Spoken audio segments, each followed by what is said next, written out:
So later in the day, I will be able to say good morning, good noon, good afternoon in all the different languages that you speak. Okay, so please help me.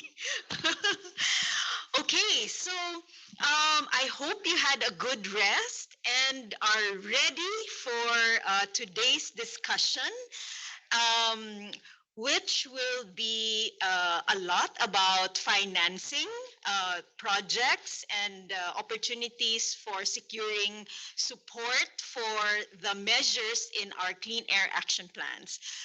But I'd like to call on Ben Grebo, our TA team leader, just to run us very quickly about what day one was for us and give us a framing of what to expect for today's session. So please, let's give a big round of applause for Ben Grebo.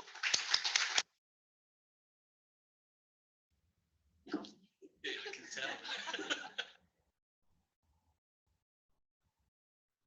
tell. Thank you, Glinda, and glad to hear you've had your coffee this morning. So good morning, everybody. As Glinda said, I hope you all had a restful evening and enjoyed the discussions we had yesterday. But I hope you've saved a little bit of your energy, enthusiasm, and ideas for today. So, as Glinda said, I just wanted to have a very brief recap on what we discussed yesterday, but really in the context of how we frame for today's discussion. So next slide, thank you. So as I picked up and introduced yesterday, we had 4 main objectives for the workshop as a whole. And the first 2 there in green were what we really focused on yesterday. So sharing the experiences with developing the Clean Air Action Plans, as well as some of the detail of the plans themselves, and really to start to discuss about implementation, monitoring, evaluation, and partnerships. So really trying to share that experience, and I think that worked really well and was really interesting to hear from you all on how things have been working so far, but also, I think as we picked up at the end of the day, what's next? Where do we go from here? So in terms of some of the key messages, and really I don't want to sort of dwell too much on it because I think my colleague Joe summarized this quite nicely at the end of yesterday. But I think what came out from a lot of the discussions is that the CAP development process should be evidence driven, and really that's intended to ensure effective and efficient interventions. Now, I have put a star there, and I know my air quality colleagues hate me saying this, but I think we also need to recognise that we'll never have perfect evidence, and there will always be gaps and uncertainties, but that shouldn't hold us back. I think we can often be paralysed by evidence gaps and wanting to always improve that data, which is right, but that shouldn't stop us from taking actions. I think we know often where the low-hanging fruit are, what the issues are, and what some of the challenges are. And I think we still should be able to find pathways forward, even in some of the uncertainties we face. I think what's absolutely fundamental is that it needs to be stakeholder driven. And again, that came out very clearly from the presentations around the development process, which has been quite a core part around stakeholder engagement, communication and awareness raising. And linked to that, partnerships are essential. So again, we mentioned a number of times how easy it is to develop a Clean Air Action Plan, just to write a shopping list of we'd like to do this, this and this. But then when you come to implement it, if you haven't spoken and involved the relevant stakeholders from industry, from different businesses and so on, it won't work. I think we've seen many examples of this where regulations, action plans, etc., have been developed without that partnership, and they face many challenges when it comes to implementation. Building and awareness raising was picked up by all the cities, and I think again came up in the discussions at the end of the day. These need to be tailored, however, for different targets. So whether that's for the general public, or whether we're talking to, say, the jeepney drivers or the industrial operators. Mainstreaming of air quality actions in city development is essential, and we heard some really great examples yesterday as to where that's been linked to particularly climate action plans. So again, where there's some great synergies to be found to ensure that the co-benefits are maximised, but also other areas, so say transport plans, overall city development plans. What we will spend some time today is really about the actions for supporting delivery mechanisms. So those are really essential to ensure that actually what the vision is can be delivered. And that's policies, which you talked about. We discussed around governance mechanisms. Financing came up in every discussion I think I had yesterday with all of you. And obviously that is really the focus of today's discussions, but also incentivization, which links into the financing side. So again, the message was very clear that we can't just expect the general public or industries just to make these changes that we might want for cleaner air. There has to be mechanisms in place to support that transition. And then finally, one of the actually, on that last point, one of the points that came out from the discussion, which I found quite interesting, is that there's very much a recognition now that the role of government is changing. And it's not just about hard regulation that you do this, otherwise we will shut you down. It's actually about working together in partnership to how can we find a pathway towards improving air quality. So again, recognising there needs to be incentivization, there needs to be capacity building, wider support to ensure that these things happen. And then the last point came up with one of the working groups again in the breakout at the end of the day around data management frameworks. So again, designing those in advance to meet the objectives that they're needed. And that's both supporting development. So my first point, having the right evidence to make the right decisions, but also for tracking implementation. In many cases, we're talking about spending large amounts of money on certain investments. We need to know it's working. And if it's not working, why? Do we change track? Do we need to think about other options to take forward? On to day 2 and today, which is very much the focus around those latter 2, which is kind of what next? How do we take forward a lot of what's been discussed, a lot of what's been developed and identified as priority actions? And that's very much in the context of financing. So I'm relieved, pleased that most of you, if not all of you, raised this yesterday, because that is very much what we want to try and get out of the discussions today. And also, it's worth, as Karma presented yesterday around the Asia Clean Blue Skies programme, there are explicit mechanisms now being developed, being put in place to support air quality funding going forward. The agenda for today, hopefully you've all seen that. After this, we will have an introduction to financing opportunities for clean air action plans. And this will be presented by Pranav, our finance expert as part of the TA team. That's very much intended to sort of lay the ground for the later discussions, which will be focused really around 2 main panel discussions before we go into some breakout groups. So the first panel discussion, which Tom will moderate, is around potential financing and technical support for cities, where we've got representatives from ADB and a whole host of other funders to really share their thoughts, their ideas and experiences. But I'd also encourage you to use that opportunity to quiz them as well, where you have specific ideas, thoughts, questions, and so on. After lunch, then we have a follow-up panel discussion explicitly focused on the ADB project portfolio, where we'll have a number of panelists from the regional departments. And then finally, we want to sort of close out today with a city sort of country specific discussion, working with some of the ADB officers who will be present and the resident missions and so on, to actually start to think about the country programs, how some of the priority actions could fit within those, and an opportunity really to talk directly with some of the people there. So with that, I will close because I think there's plenty to be getting on with. But as ever, please reach out during the day if you'd like to discuss anything further, if you have any other questions, and the team are around to help. Thank you.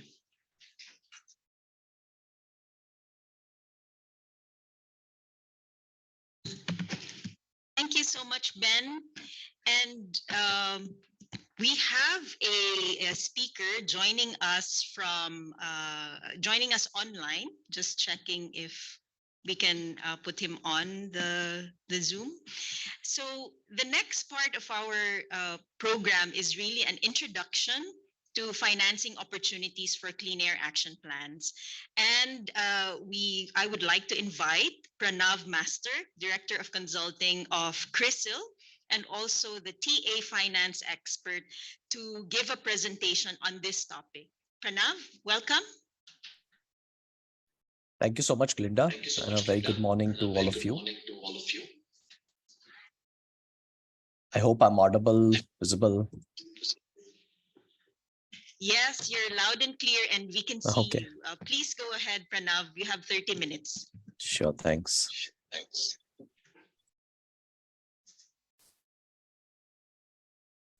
So I hope all of you can see my screen.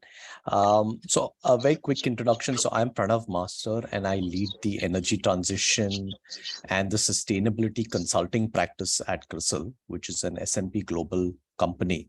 And at the outset, I'd like to thank ADB and the Ricardo team to invite me to speak on this very topical theme, which is financial measures that cities or local governments could take to improve air quality in their respective cities.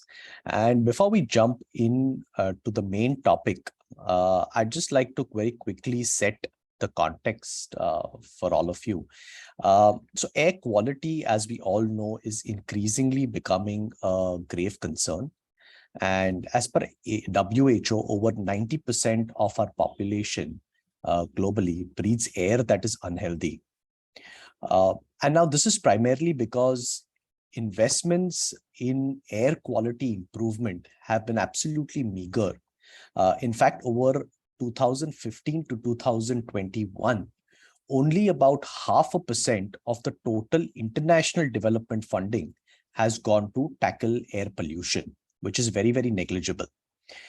Now, given such negligible investments, our cities have accounted for almost 70% of global emissions, and cities together consume 2/3 of the world energy. And going forward, as per UN Habitat's estimate, by 2050, almost 2/3 of the population is expected to live in urban areas.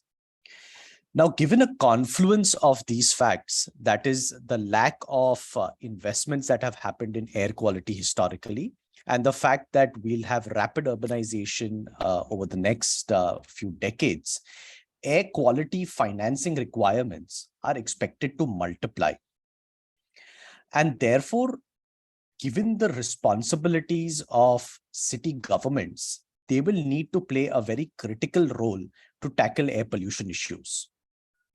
However, historically, we have seen that city or local governments have faced financing challenges due to a host of reasons. And hence, tapping the right financing instrument or mechanism is absolutely crucial. So let's take a look at what are some of the financing tools that city governments have at their disposal. Now, these are fairly basic. I'll run you through some of these. The first is the stream of revenues that are generated through operations of local governments. The primary and the most straightforward and the largest source is taxes, essentially on property that is levied. User fees for civic services that are offered are another critical source. But however, efficient delivery of quality service and the recovery of that cost through user fees are many a times not determined by sound principles or frameworks. Advertising is another income source, but clearly, again, that needs to be effectively utilized. And another important revenue stream could be the monetization of added value. Now, this is again a very effective tool, although it is being effectively utilized only by a few city governments. And we'll talk a bit more about the monetization of added value in the subsequent slide. Next is the budgetary support from national or subnational governments. And this again could be in the form of subsidies that could be provided directly to users, or as viability gap funding for setting up of infrastructure. The local governments could also undertake a borrowings program. But what we have essentially seen is that given their balance sheet strength, commercial borrowing has been a challenge. And that is also one of the reasons why municipal bonds have not been a commonplace. The next is the donations to the donations that come through from foundations or from corporates. This could be another source, but based on our experience, this is something that is not very, very prominent, at least as far as some of the developing countries are concerned. Last but not least, we have PPP models, which are a very, very effective tool, again, to fund social infrastructure projects. However, what is important here is that we have adequate resources that are pooled in to prepare for the project, as well as have very robust contractual structures with risk sharing that are really critical for success of such a model. Now, these are some of the tools which, we are all aware of, but really the key here is that how are some of these effectively utilized? How are they governed, monitored? That is really what determines its success. And going forward, the quantum of funding that will be available is a function of some of these aspects that I spoke about. Now, the next slide, what I have done is I have used some of these tools and extended them to develop some financing mechanisms. And alongside what we have done is I've also highlighted their potential structuring as well as some critical aspects that should be considered while designing them. Now, first, we'll talk about setting up of an air quality fund at a national or a subnational level, which is nothing but it could fall under the larger ambit of budgetary support that we saw on the preceding slide. Now, the way this could be structured is that the initial capital would come from the government, which could be treated as initial equity. And instead of using that entire amount for funding, what would be a great idea is to use that as initial equity, and the same could be leveraged through other financing agencies such as multilateral agencies, impact investors, which will help to expand the funding pool. So use that fund from the government as initial equity and then leverage that to raise further debt, which essentially helps to expand the funding pool that is available. Now, there could be multiple operational structures for such a fund. I'll talk about a couple of them. For example, such a fund could be in the form of a challenge fund, where multiple provinces or cities participate and financing is made available, say, based on descending order of score that is achieved based on a set criteria. Another structure that could be used is financing that could be partly potentially converted to grant, say, based on achievement of specific developmental air quality goals, which are set forth by the city. Now, for such a financing mechanism to succeed, it's very important and clear that the fund's approach as well as the objective of the fund is absolutely clear to all. The impact zone and the users should be very clearly defined. And last but not the least, I think the city governments should have the regulatory and legislative provisions at their disposal so that the necessary charges could be levied or duties or penalties could be levied to ensure recovery of and repayment of such monies that are raised through such a fund. Next is an interesting concept called value capture finance, which is a form of the monetization of added value, which I spoke about again on the preceding slide. So very simply put, VCF, as we call it, is nothing but tapping on the appreciation of land value that has resulted from infrastructure improvement. Now, financing through VCF essentially is done in 4 simple steps. While I say simple, it's not really that simple, but nevertheless, it's done in 4 steps. One is the value creation through policies and investments that the local governments make, realization of that value by the private owners, and then capturing of that value by the government through an appropriate sharing mechanism. And last but not the least, recycling of that value. So the value that gets captured through duties, taxes should be recycled, that is plowed back to fund other such projects. And that's how the cycle kind of goes on.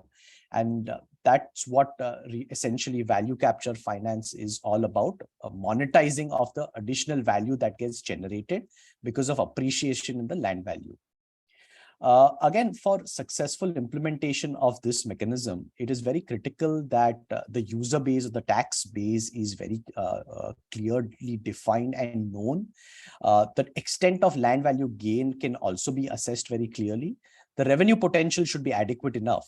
And obviously, one must have adequate understanding of the real estate market to ensure that there are no distortions that are created. Next is a results-based financing mechanism, which is another critical tool which is popularly used by donor agencies as well as impact investors. The key really here is a linkage basically of certain air quality impact goals, say maybe to funding cost or maybe to even conversion of the loan to a grant. And the key factors here that one needs to take care of essentially is the KPI setting process, which could be linked to certain air quality goals. And then obviously, needless to say, a robust monitoring and a verification process to ensure that the results-based financing mechanism works for the entire stakeholder community. Now, having looked at a few of these mechanisms over the last couple of slides, in the subsequent slides, we'll take a look at some specific interventions that could be applied to some of the specific sectors. And needless to say that, these are only indicative measures and not exhaustive, and obviously will need to be fine-tuned, keeping in mind the characteristics of different cities.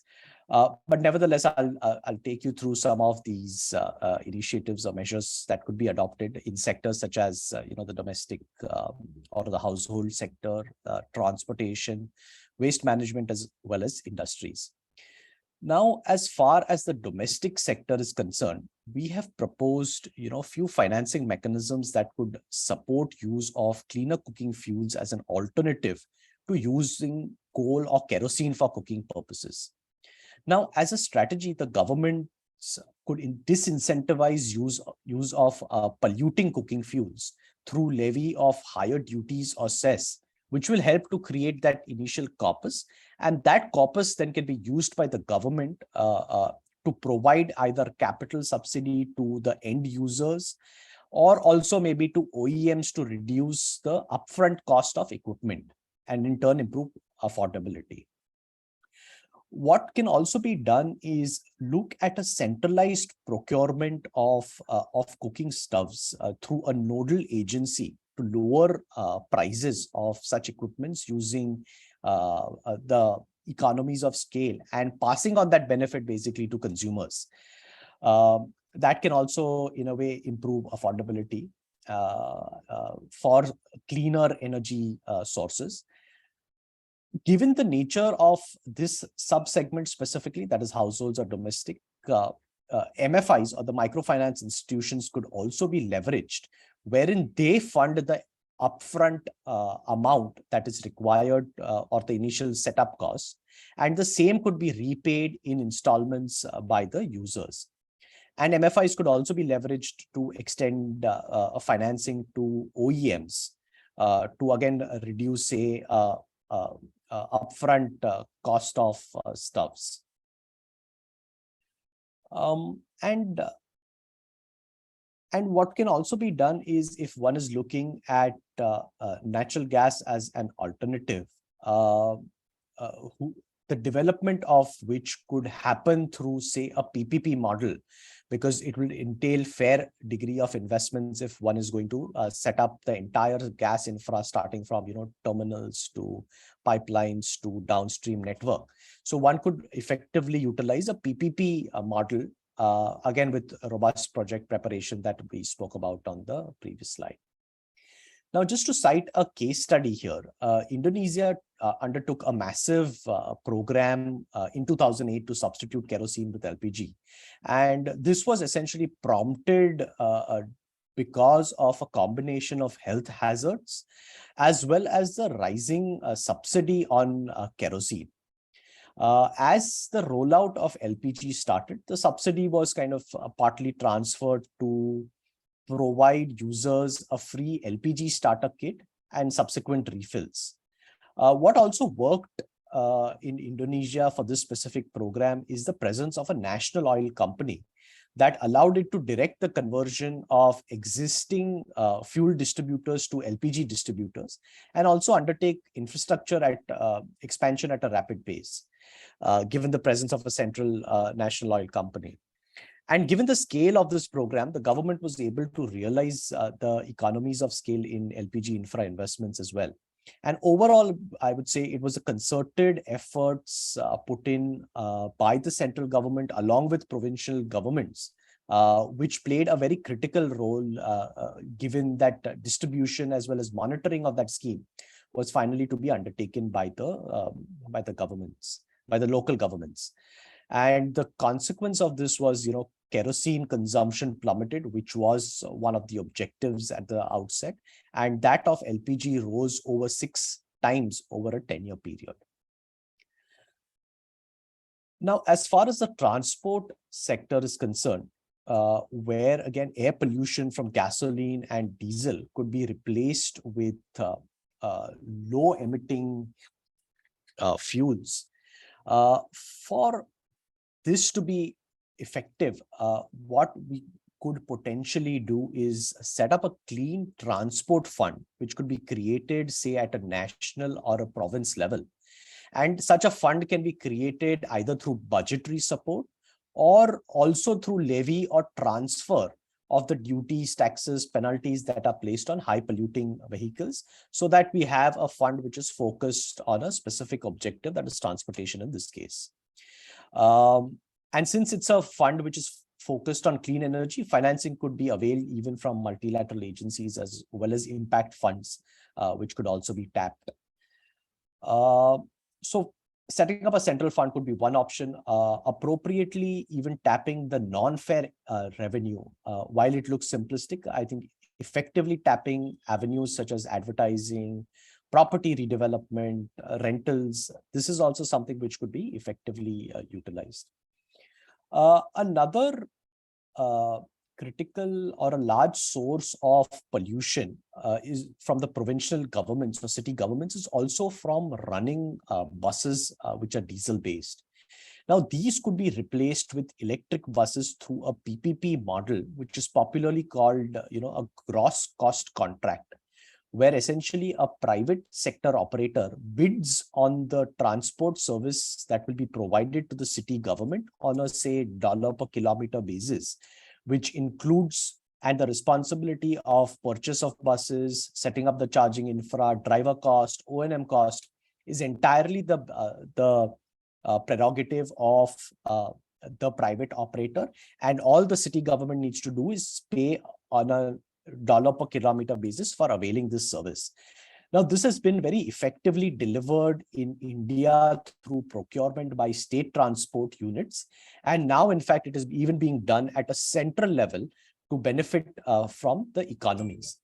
What this essentially does is the government could tackle air pollution locally from local transport by replacing of the diesel buses with EVs or e-buses without incurring any upfront capex. As we spoke about on the preceding slide, again, as far as gas is concerned as a transition fuel, one could also look at a rollout of CNG. Again, this could be done through a PPP kind of a model, given the scale of investments that will be required. As far as transport is concerned, biofuels is another critical agenda that could be driven by the governments, again, at a state or national level.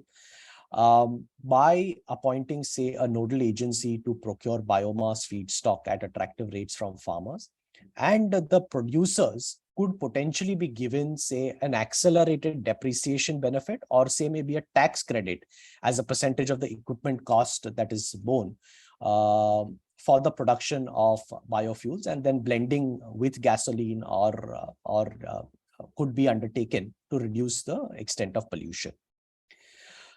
Again, to consider a case here, Laos capital was characterized by very poor public transport, high number of private vehicles, very congested areas, which significantly increased the air pollution. So what was decided was a bus rapid transport system, or a BRT as we call it, was proposed, introducing or factoring in e-buses only. Now, the way it was structured was that a partnership was created for the BRT with the state-owned bus enterprise and a private operator.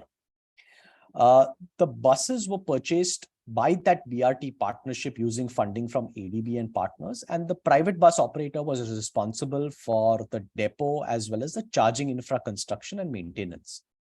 Now, through such a structuring mechanism and financing, the upfront cost of the BRT was reduced, given the leverage of this kind of a PPP model, wherein the private sector brought in part of the funds and the expertise of operating and maintaining the e-buses as well as the associated infrastructure. And in turn, pollution was controlled, because of higher use of public transport, and GHG emissions obviously were clearly avoided because of this.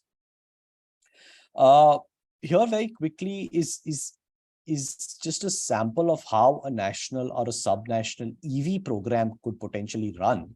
What this essentially says is, at a central level, one needs an EV policy or a program, which is one of the most critical initial steps. And this can be done through defined long-term targets for EV penetration, as well as financing incentives through the entire value chain.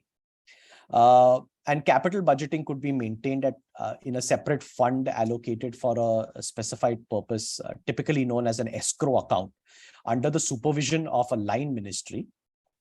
And the banks could be responsible for disbursement of the financial aid to supply side stakeholders, as we can see here, post the receipt of requisite clearances from a nodal agency, which would be set up for monitoring and evaluating the effectiveness of such a program. And the entire EV value chain, that is manufacturers, infra developers, other intermediaries, could be incentivized through tax credits, interest rate subventions, or a capital subsidy. And all of this will trickle down through the fund that we spoke about. Consumers would also get a host of benefits, starting right from the point of sale to finance charges, as well as during the operational or the use of the electric vehicles through incentives, such as negligible toll charges, parking fees, etc. So through this entire mechanism, one is achieving the defined rates at a policy level in terms of EV penetration, through creation of a favorable ecosystem for suppliers as well as for users. As far as waste management is concerned, I'll again highlight some very specific ones which are specific to waste management.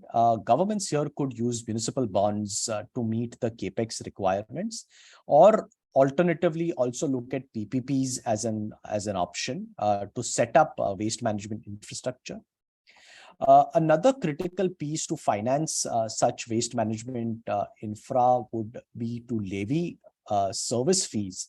Again, while this may exist, but what, based on experience, we have seen is that there does not typically exist a very robust framework for tariff fixation as well as revision, which is aimed at full cost recovery, which is the most critical piece, and obviously some margins which could be plowed back again for such similar or other civic services.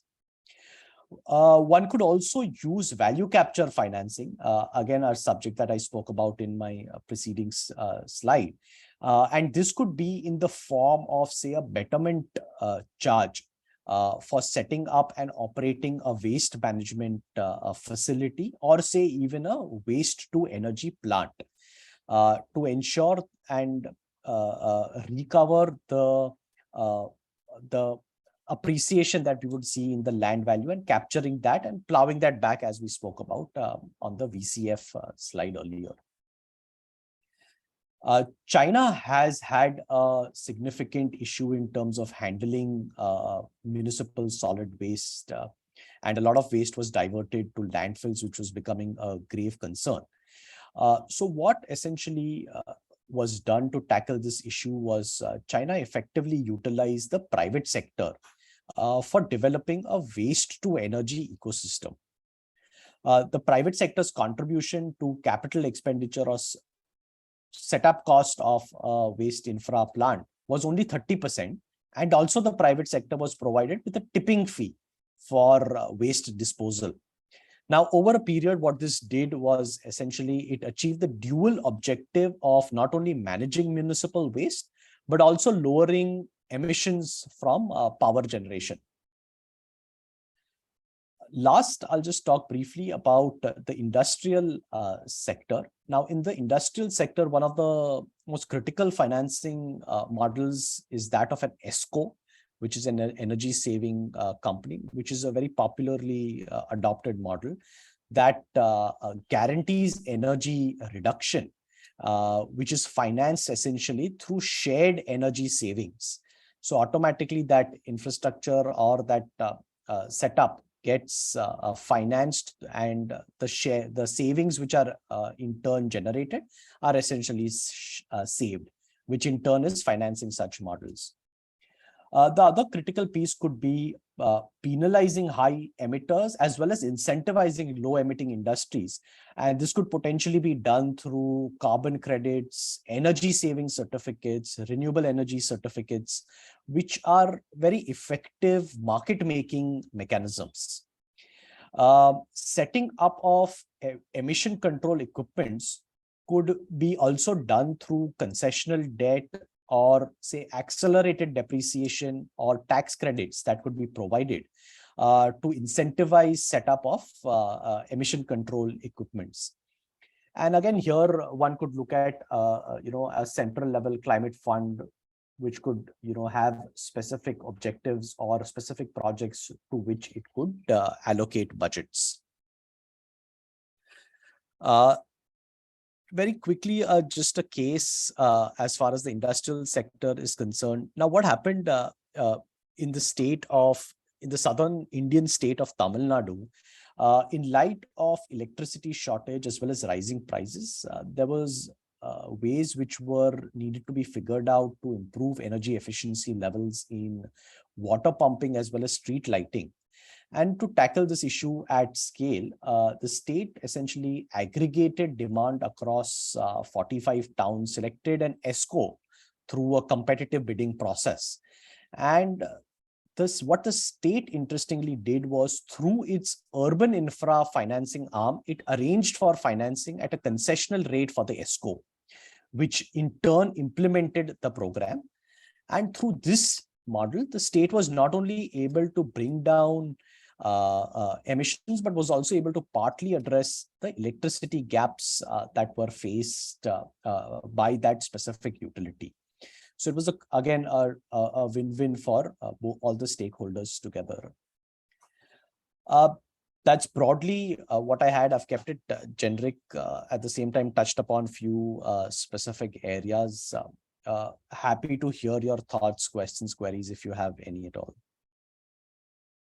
Happy to write in also at a subsequent time. Thank you so much, Pranav, for such an interesting presentation. I saw several of you, of our audience, take pictures. Please, we will be providing you with copies of the presentations. So now I'd like to open up for questions from the audience. On this on introduction to financing opportunities for cities. Any from the floor? Yes, Professor. Lodoy Samba from Mongolia. Hello. Thank you very much. Very good lecture. I wanted to ask how to apply those funds through ADB, central government, or the individual city. Thank you. Thank you, Professor. Maybe I'll just check if there are other questions before we ask Pranav to respond. Yes, sir. From our colleague from Bangladesh.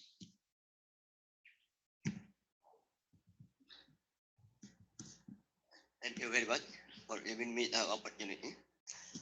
Actually, I would like to request AEB wrote it on our workshop that without any support from developing partner, we cannot achieve our linear initiative.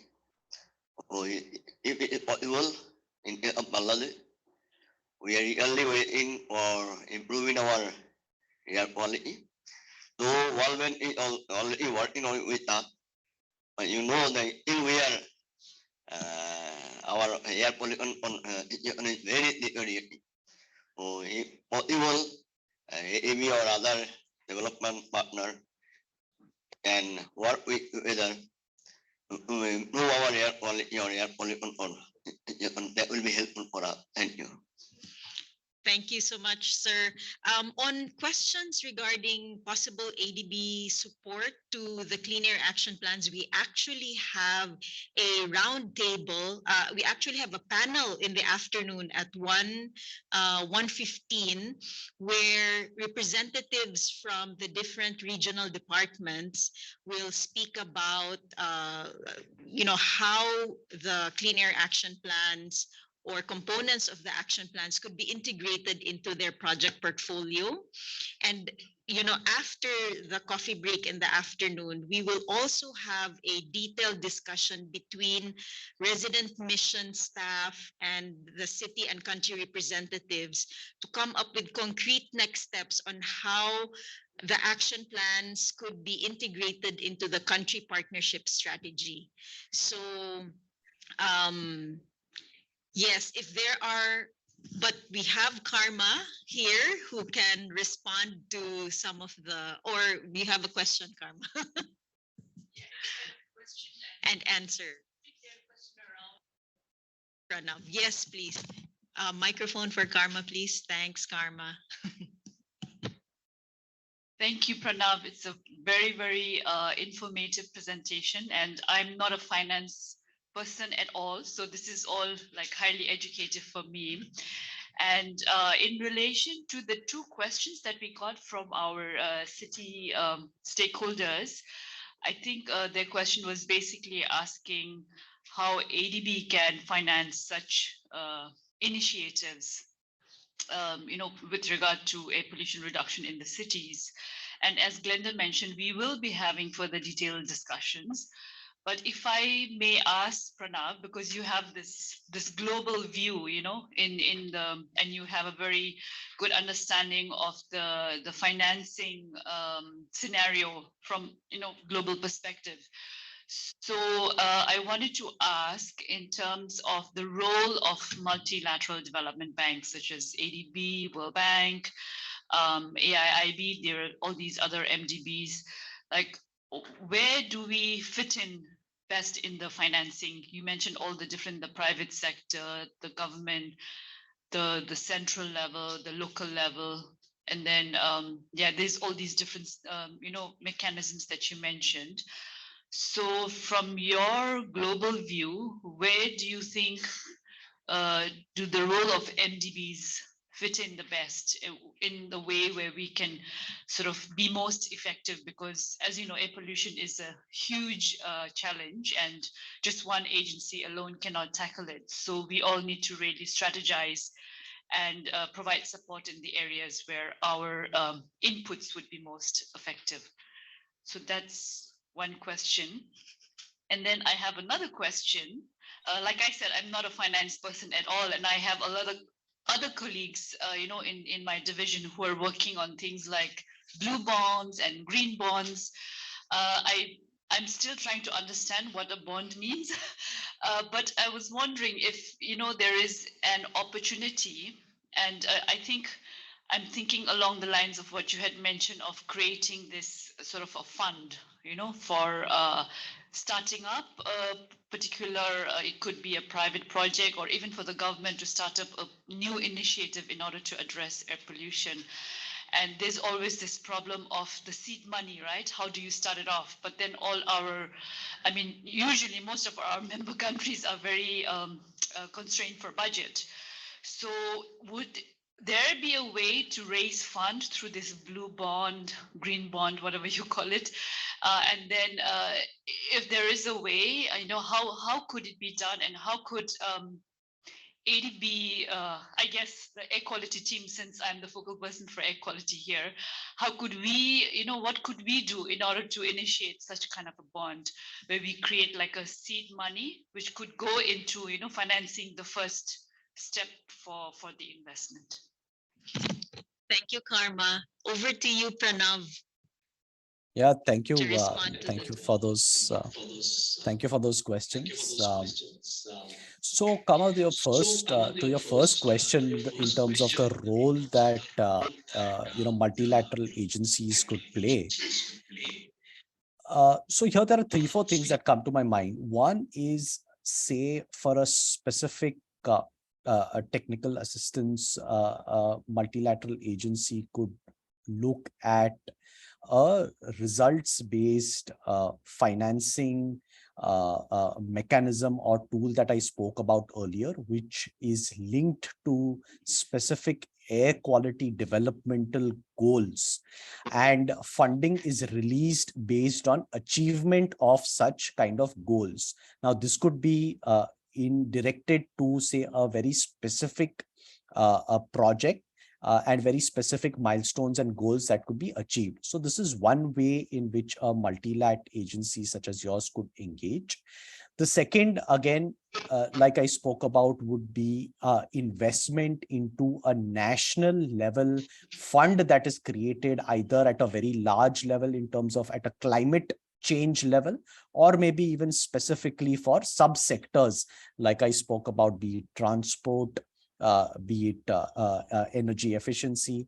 So at a sub-sector level also, there could be a funding that could be provided for creation of such a fund. The other piece that could be done is also for further on lending via financial institutions in the country. So say, for example, in a specific country, one would want to fund, say, solar rooftop projects. So what could be done is, say, a multilateral agency such as yours could provide a credit line to a leading state-owned financial institution in the country, who in turn could then use its own mechanisms to further on lend to developers or to end users. So such a credit line could be the other piece. The last piece could also be more in terms of supporting, in terms of structuring, where I'm hinting more to PPP models, because see, the success of PPP models is essentially a function of how robust the project preparation is, whether or not the contractual structure is robust enough for private sector to come in, so that ensuring that there is adequate risk sharing that happens. So it could be more of a support role in terms of effectively structuring a PPP model. So in a nutshell, there are these 3-4 things. One is the results-based financing linked to a specific air development quality goal, support in a fund creation. Third, I spoke about, is a credit line for further on lending. And last but not the least was PPP models. You also spoke about that initial money and how could it come and where could it come from. See, the challenge so far, as I spoke about for say local governments, is that the balance sheet strength is not strong enough, and hence there are a couple of things is through a multilateral agency such as yours. If there is a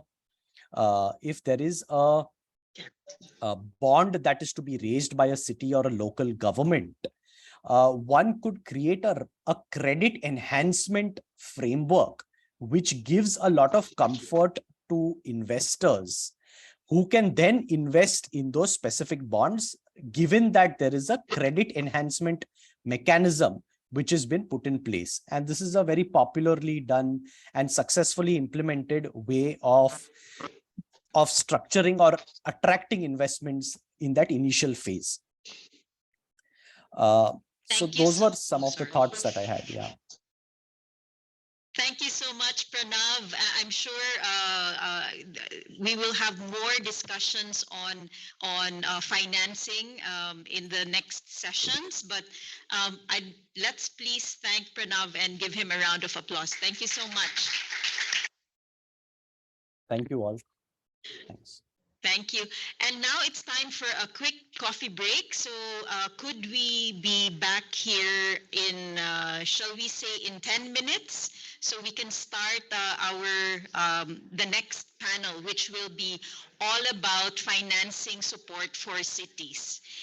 And just a quick reminder for some of you who passed by the registration table, please make sure you sign up for today. And again, we have a staff from Clean Air Asia that is ready to process your DSA and yes, all of those finance stuff at the table outside. So see you at 11:10.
Hello, testing. You hear me?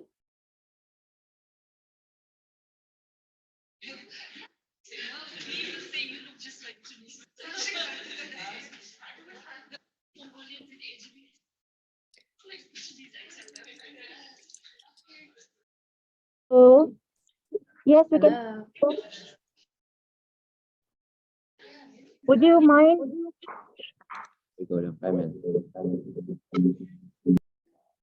Hello. Cannot hear you. We can hear you.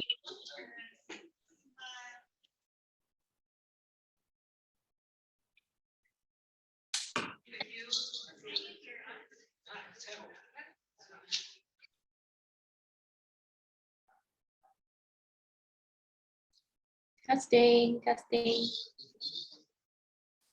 Yes, I can hear you. No, I mean, I can hear the background. Okay. Can hear the background now. Okay. Right. Would you like to share your camera? Okay.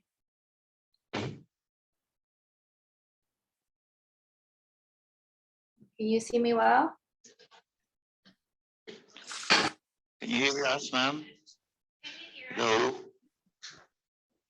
Hello, ma'am? Hello. Can you hear us, ma'am? Hello, ma'am? Yes, I can hear. I think you're talking to Okay, me. no, thank you. Not sure. Thanks.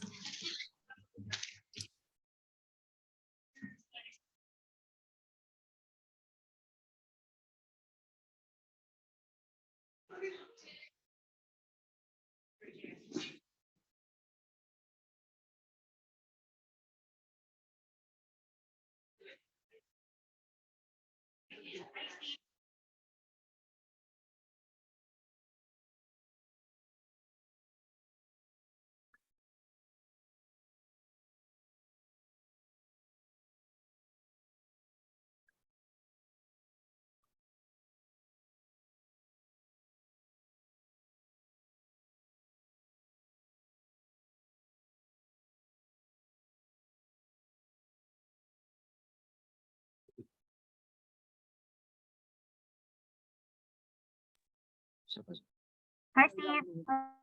Morning. We can hear you.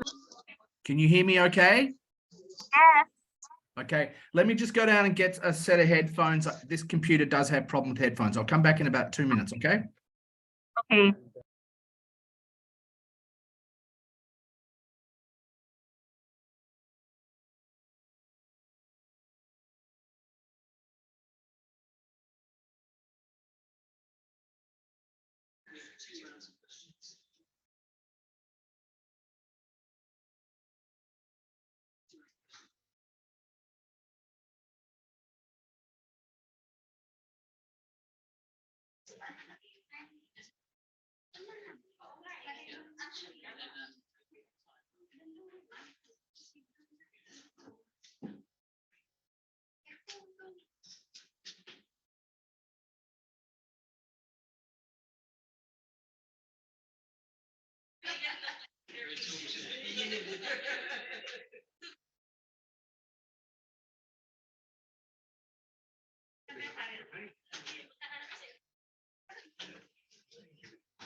Okay, how is that? Is that better?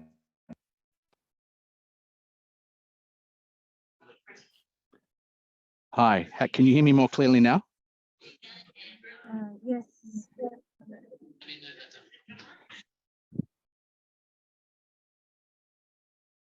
Hi, Steve. Yes, we can hear you. Thank you. Checking if those who shared their presentation would share your presentation from your need us to share it.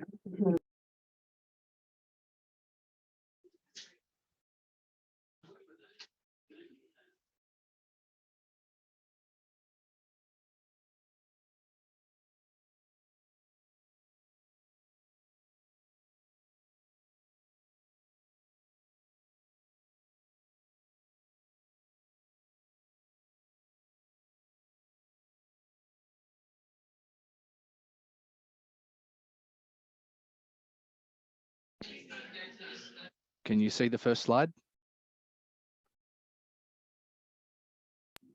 Yes, Steve.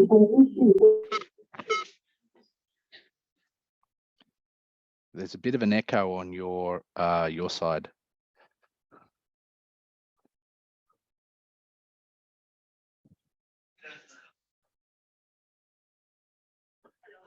Okay.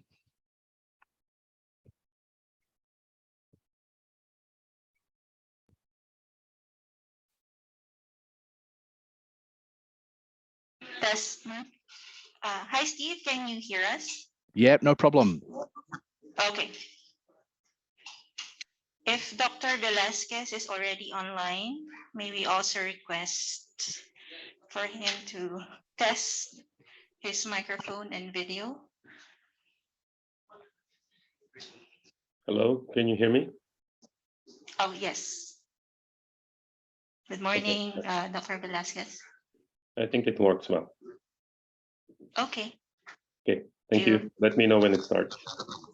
All right.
Gentlemen,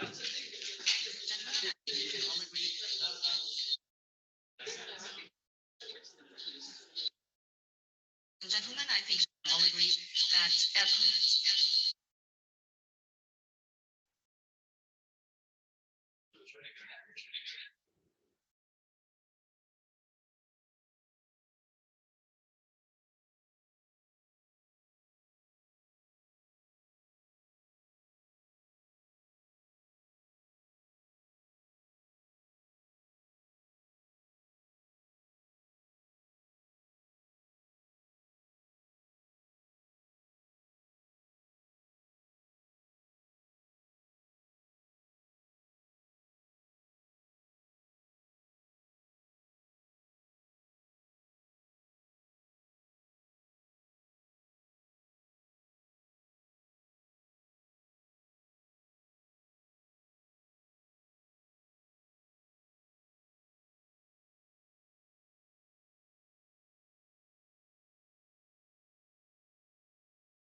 okay.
From different organizations.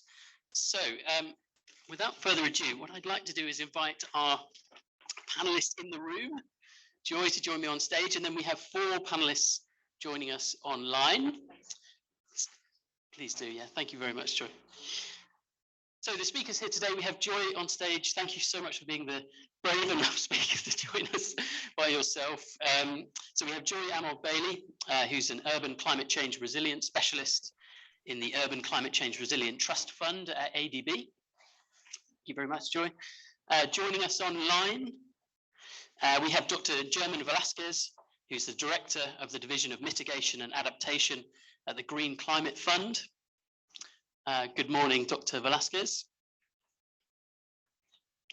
Also joining us online, we have Vivian Punn, who's the Senior Technical Advisor in the Air Quality Programme at C40 Cities. Good morning, Vivian.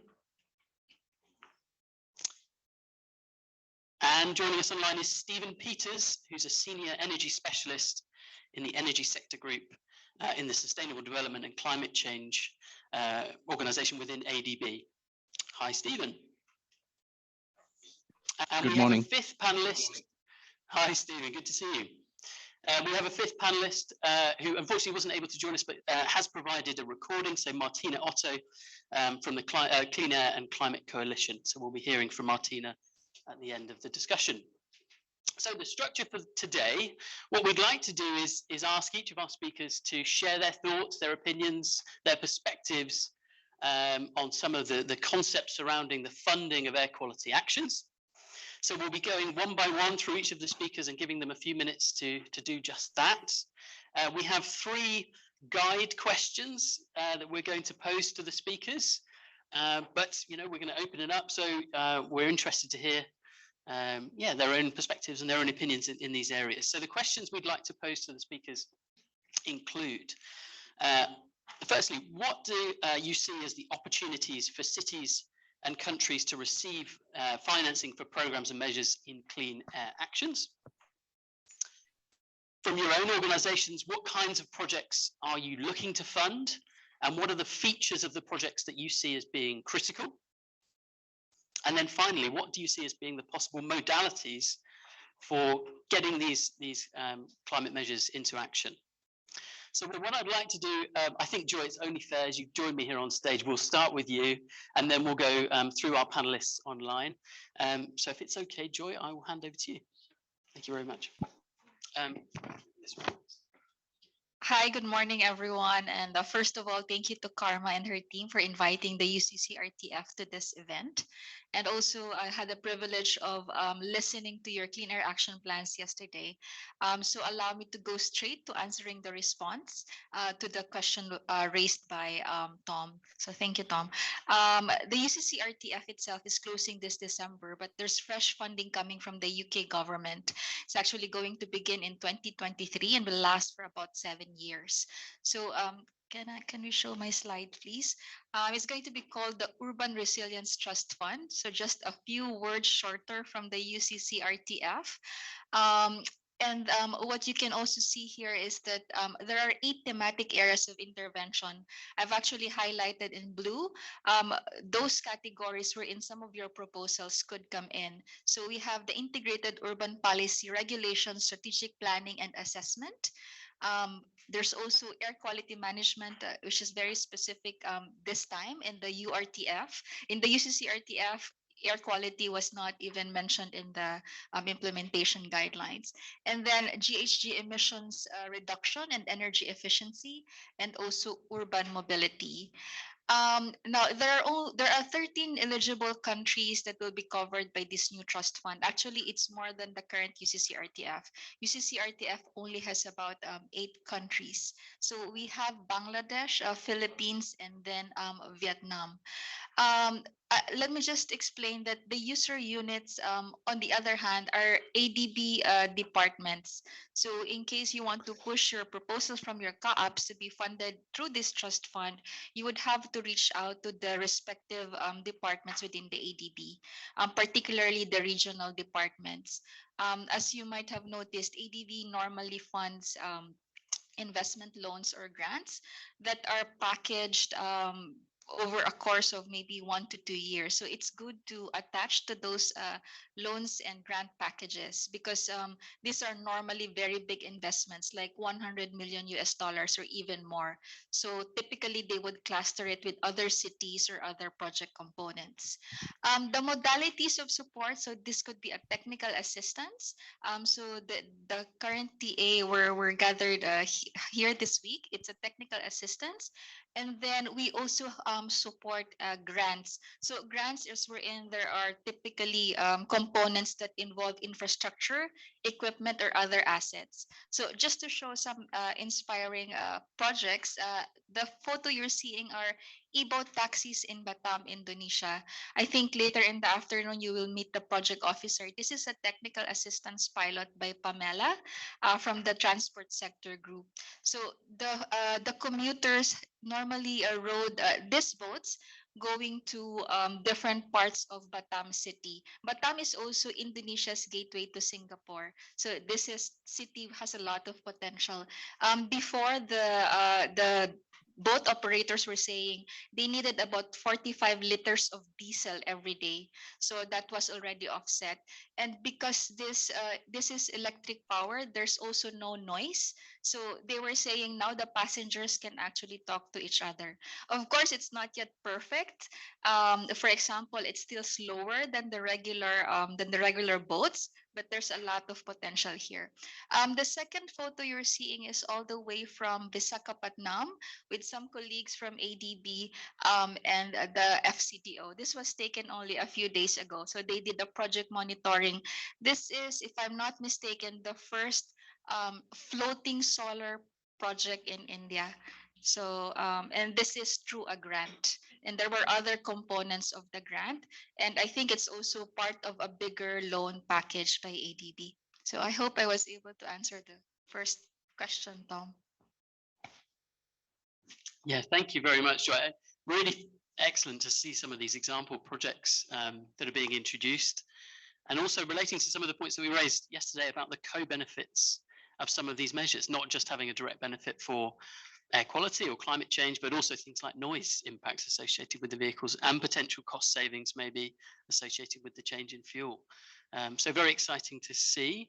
And I was also interested to see in the thematic areas, you have a theme that directly relates to air quality management, but then there's also other themes that would likely have associated benefits for air quality, such as greenhouse gas and energy efficiency savings and so on. So yeah, exciting to see. Thank you very much. The plan is, Joy, that we're going to work through all questions in one go. Would you be happy to carry on and move on to the next question, which was more on what you see as being the key features within a project that you'd like to support, or your organization is likely to be in support of, and potential modalities? What we've seen is that the projects that normally get funded is where there's a good project readiness when it is actually submitted for review. Like you would have a good concept paper already. So not just like a short cover email, but you have already put together what would be the needs for that project proposal, and also how you're looking at a systems approach, like looking at the different sectors that are affected by your project. And then the third point is also to look at the resilience outcomes. Like oftentimes when preparing project proposals, there's a tendency to just focus on the outputs, like what infrastructure you want to build or how many kilometers of this road you want to build. But at the trust fund, it's actually looking on what change, especially for the beneficiaries, do you actually want to enable. And then in terms of the modalities, it's good to see that in the CAAPs, there's strong engagement from the different stakeholders in your city. So that's very good, because we observe at UCCRTF that sustainability of a project is also anchored on a very strong partnership and ownership from the communities at the onset of the project. So the view is that they should not be treated simply as beneficiaries, but also as project implementers. That's excellent. Thank you very much, Joy.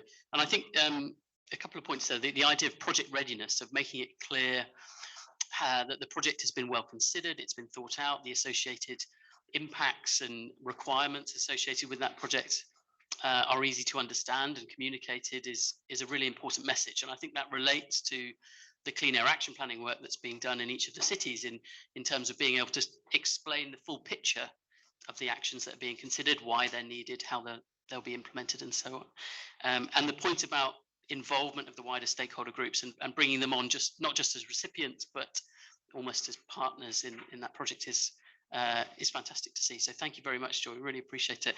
Just to let you know, there will be an opportunity for Q&A for our panelists at the end of the discussion, but what we'll be doing is working our way through each speaker first, and then there should be around five or 10 minutes at the end for questions. So please do note any questions down as we go, and we'll allow an opportunity for that.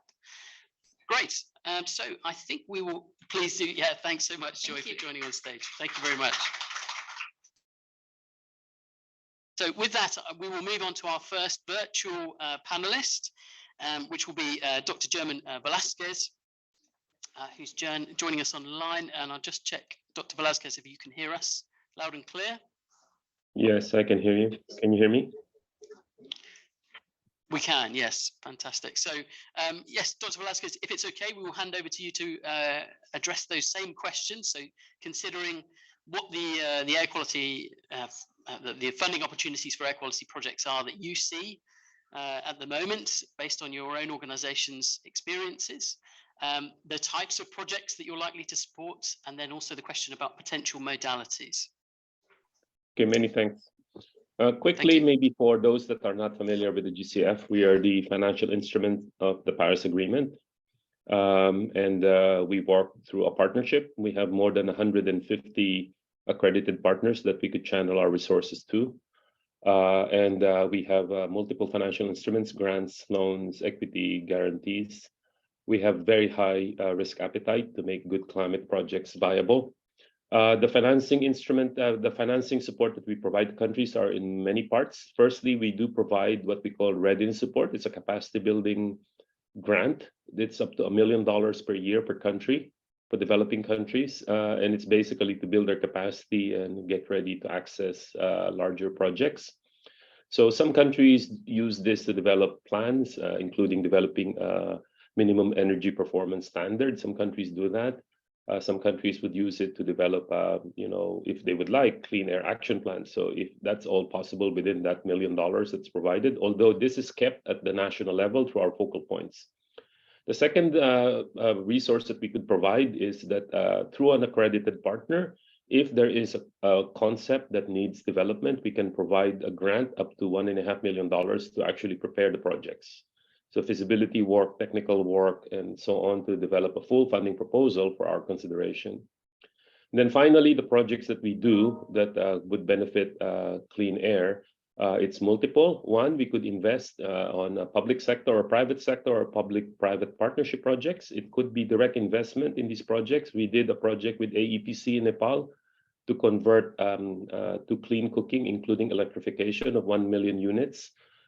This is basically to try and make sure that the goal is to switch the sector to make sure it is affordable for the private investor, but also affordable for those the least capable, most vulnerable population in one district in Nepal. So that's one possibility. We also do projects that mainly engage private sector. There was a discussion previous to the session about accessing capital markets. We do support that, and including, for example, some cities have no ability to borrow because they have no support to do that. We can provide cities a guarantee to enhance your credit.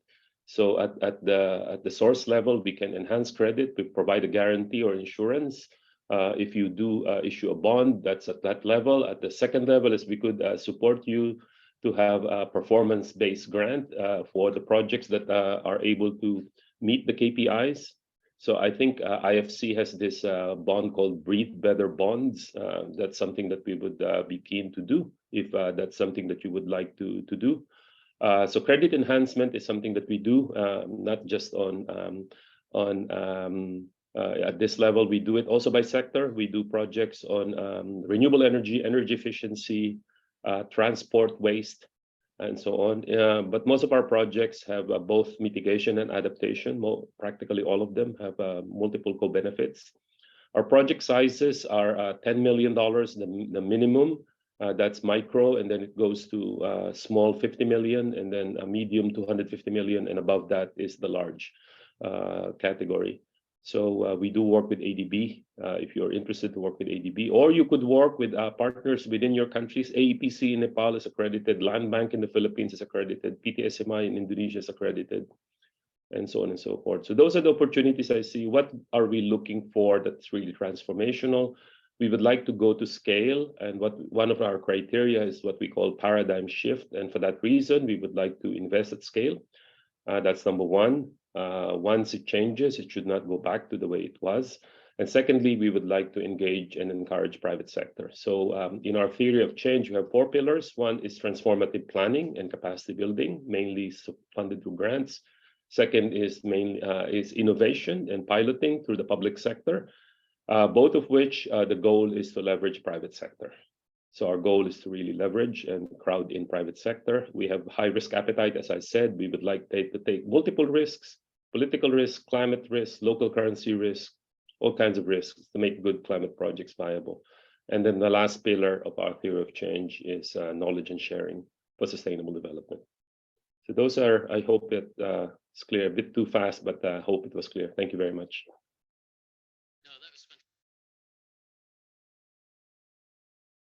That's excellent. Thank you very much, Dr. Velasquez. Really interesting to hear some of the work that the GCF have been involved in, and some of the grant schemes that you offer. The idea of looking for transformational change, of leveraging the private sector, I think is really interesting to hear about.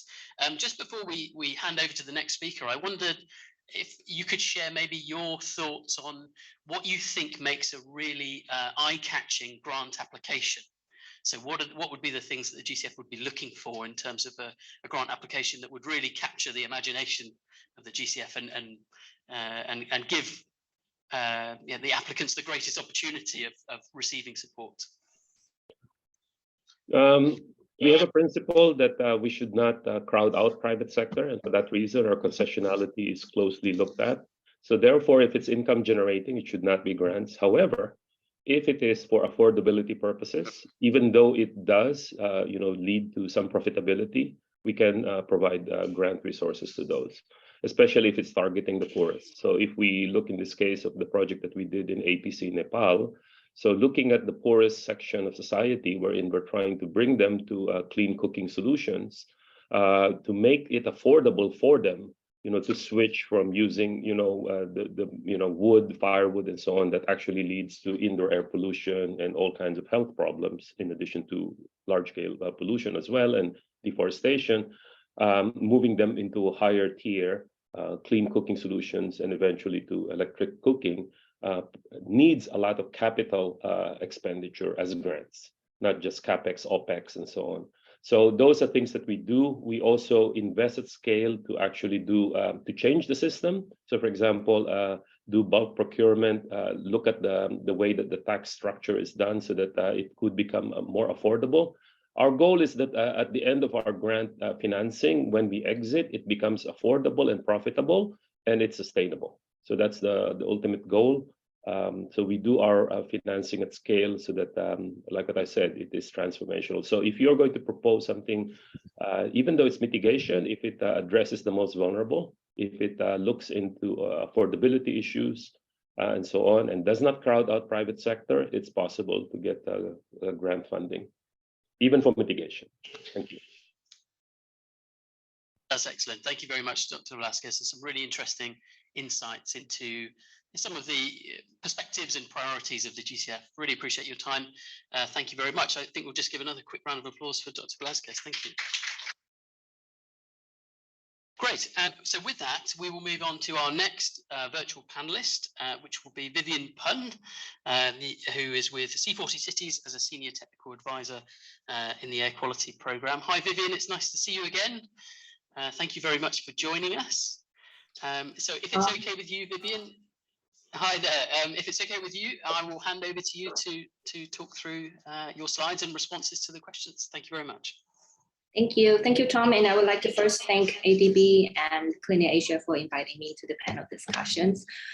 First, I would like to kind of give you a quick background about C40 Cities and what do we do. C40 is an international organization that works with nearly 100 of the world's largest cities, representing nearly 6 million people and a quarter of the world economy, all working together to collaborate on delivering some of the urgent actions to confront the climate crisis. And the mayor of C40 City are committed to deliver the most ambitious goal of the Paris Agreement. C40 is not a funder of air quality project, but we are delegated to provide technical assistance to the city. So our role here is a little bit different from some of the other panelists here. But I would like to share how C40 has been supporting the city to implement their climate clean air action plan. So in terms of opportunity for support, I would like to highlight that when there is a political will, there is a good sign for investor and partners to engage. At C40 City, we have the Clean Air Accelerator that city can join and agree to further commitments to improve air quality. In this sense, that the cities that have signed the accelerator commits to an ambitious reduction target to meet or exceed their national commitment. as well as implement substantive new policy programs to address the main cause of air pollution and emission within the city. In 2022, we have 10th African city and Phoenix in Arizona in the US signed the accelerator, to making it a total of 48 signatories. And then now the Clean Air Accelerator is the largest C40 accelerator, with 50% of all C40 cities committing to deliver clean air. So what we do is we followed the city's progress annually and work directly with city to understand where are those gaps in meeting the goals and their commitment, and how can we get to those goals, help the city get to those goals faster, and get them more ambitious through some of our programs. So in one of our initiatives, which is the Global Air Quality Technical Assistance Initiative, we delivered direct assistance through the Clean Air Fund resources to cities in two main areas. First is the capacity building and support for implementation of air quality interventions, whether it be air quality management plan development, air quality monitoring, source apportionment, emissions assessment, for example. And then second area is building evidence on the air quality benefit and health impact of clean air, and also climate plan policy, and really highlighting the benefit that spans from health outcomes to economic measures such as economic development, financial incentives, saving, and making city more attractive to live and invest in. Another opportunity to access financing for clean air action and intervention is really through integrations, really echoing kind of some of the, I think, the take-home message from yesterday's discussions, that what we found is that funder and frankly city often overlook air quality. And one of the initiatives at C40 is to help city integrate air quality across sector. For example, city are attracted to the global topic, climate change, but because there's a strong linkage between air quality and climate change, we leverage the climate dimension of the climate action plan to draw attention to air quality and its associated health benefit, not just qualitatively, but quantitatively, to really estimate the air quality impact from the climate change mitigation and adaptation measure. And this is really useful resources for city in the global south, as they are often kind of don't have enough resources or capacity. So to being able to align air quality, health, and climate change to maximize benefit and to really help to kind of make the human resources more efficient and financial. So we have a project that we get funding from Clean Air Fund and the Wellcome Trust, where we developed two guidelines to help cities to kind of identify the main source of pollution and sectors that could really work on the air quality and climate issue together, and to mainstreaming air quality into the environmental policy. And all of the time, sometimes also, it will be useful to mainstreaming air quality, even health policies, to really framing air pollution problem as the real health burden, as a strategy to channel more resources to the air quality program. In terms of kind of the modality, so I have mentioned at C40, we support city through direct technical assistance. But I would want to highlight a few kind of lesson learned from our work with the city in assessing the financing. First, one of the lesson learned is that it's good to start with small actions to build support. Sometimes it is the cheaper options for cities to get to build enough support and local evidence for the implementation of larger actions like low emission zone, for example. For London can be an example that they start with low emission zone at very scaled, ranging from temporary street closure to later demonstrating kind of the improvement in health and well-being, and build enough financial cases and business cases for the ultra low emission zone. And we see many similar cases for some of the transport related campaign as well. The city usually start with really small kind of pilot study, and then we help them to build kind of the evidence, the benefit in health and then air quality associated with those campaigns in order to make the case for additional expansion of the interventions and whatnot. The second point is the return on investment. definitely for all the financing institute and private sectors, they really expect a very competitive return on investment and quantifiable benefit. So, so make it hard sometimes for air quality project prioritizing social benefits to compete with all the other proposals. So we really want to go in to kind of like highlight the returns on investment in terms of health and economic benefits. And then sometimes cities don't have the capacity to measure or assess those benefits. And C4D, we have developed scoping level tools to allow cities to more rapidly kind of calculate those benefits to make the case in the decision making. And last point, I think, is also echoing some of the speakers mentioned. A comprehensive business case is very important. Project preparations and lack of capacity for kind of rigorous monitoring evaluations often prevent a proper proposal to reach the evaluation stage. So C4D, we have the C4D City Finance Facility that really kind of bridge the gap between the city and the financing. Not instead of providing funds, but to support the city to assess the funds by kind of providing, building their accessibility priorities into a more bankable investment proposal. And examples just like Jakarta, how to determine the best way to deploy the first 100 e-buses in their electric fleet transitions. So that the city finance facility really help assess the technology, charging infrastructure, building the very comprehensive business case and understand kind of multiple co-benefits and basically help the city make the proposal more attractive and to get funding for the first phase, but also pave the way for the following kind of scale up. So these are some of the kind of support we can help the city to make, to kind of get their proposal into a more kind of big funding to more sustainable support.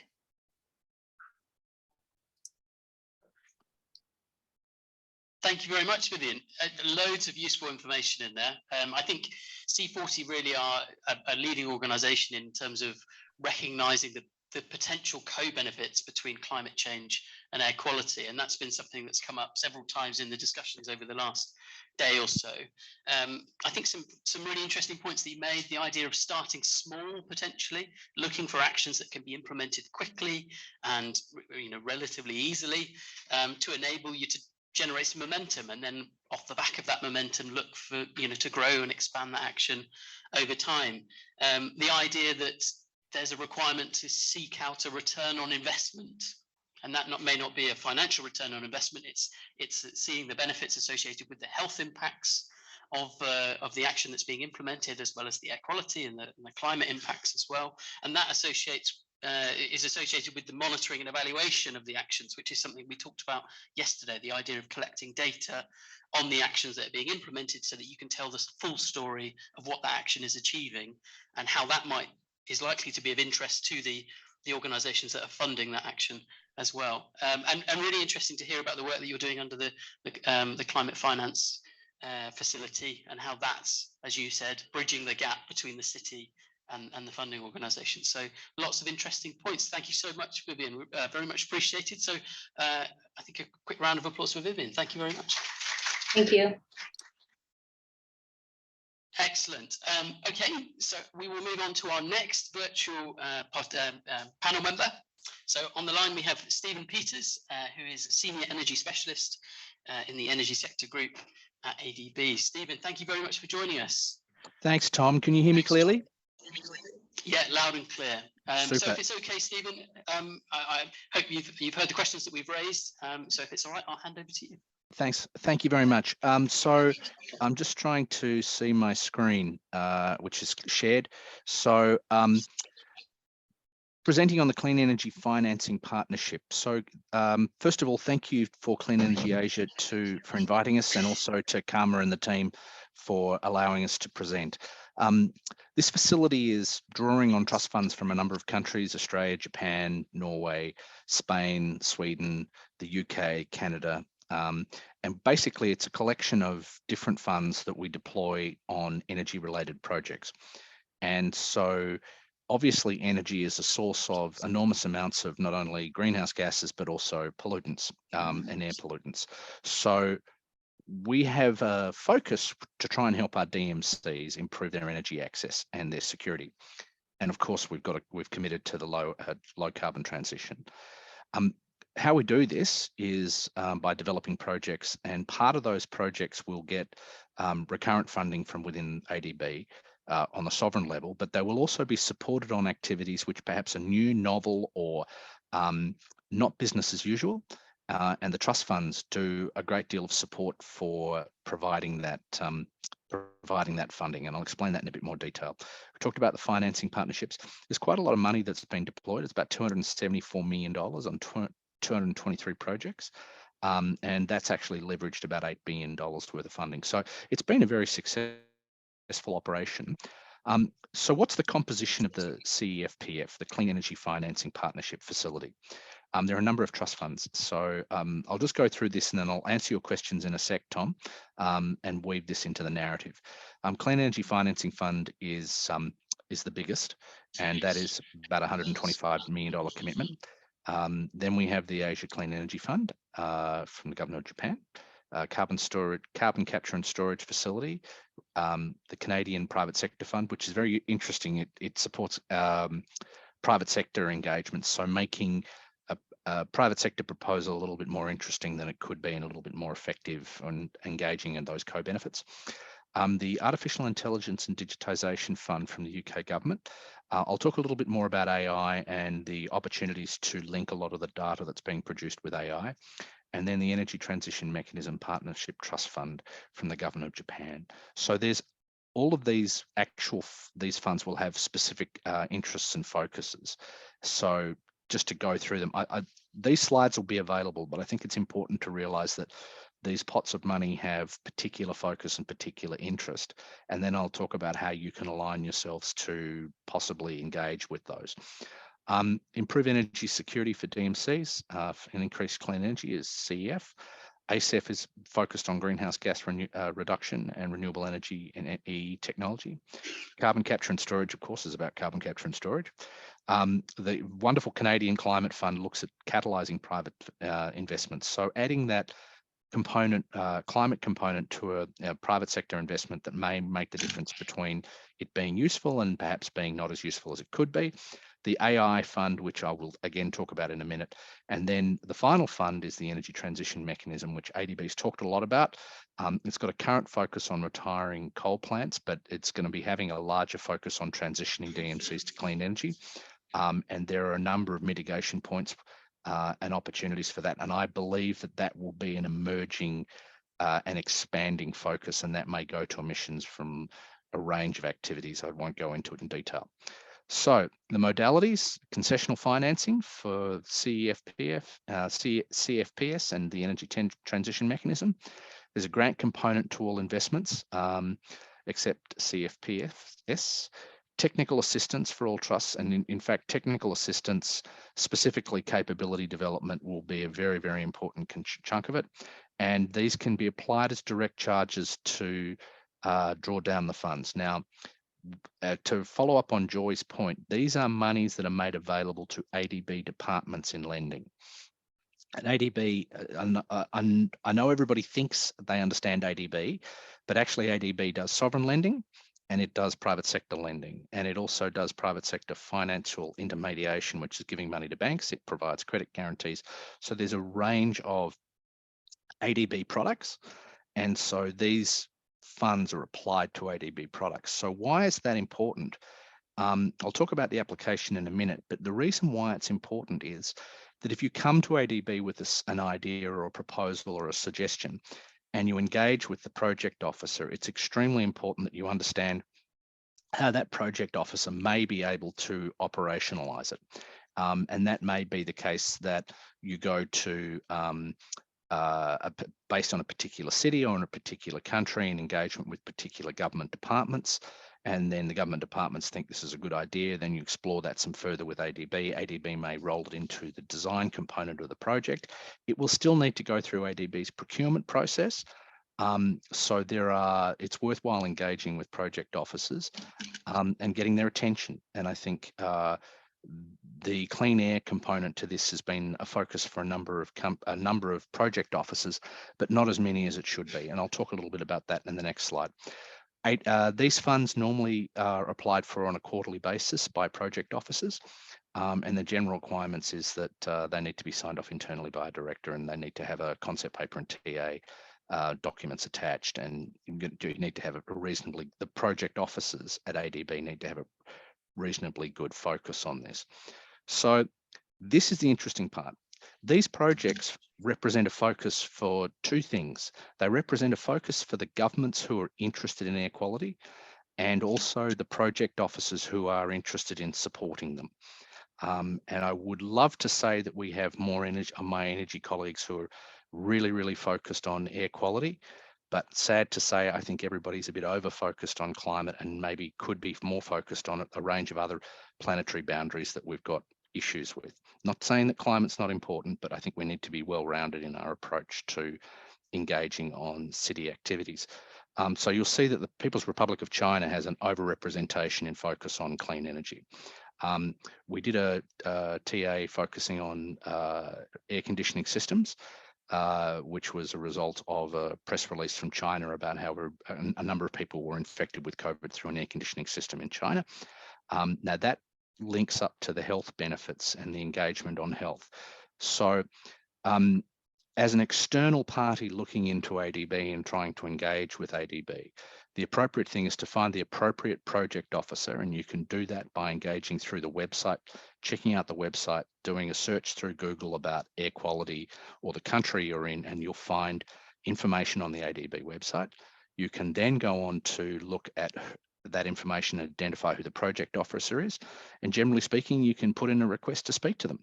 ADB has an open policy on information, so they're pretty much obliged to speak to you. Just be respectful and tell them where there's an opportunity you think you can provide some assistance. And that's a good way to engage with ADB. Then these funds can be accessed by those projects, by those project officers. So a good idea is to possibly keep a copy of this presentation and say, oh, you know that there are some funds available for that as part of your engagement with them. So, Tom, I'm going to ask you a question. I think we've covered funding and the types of projects you had.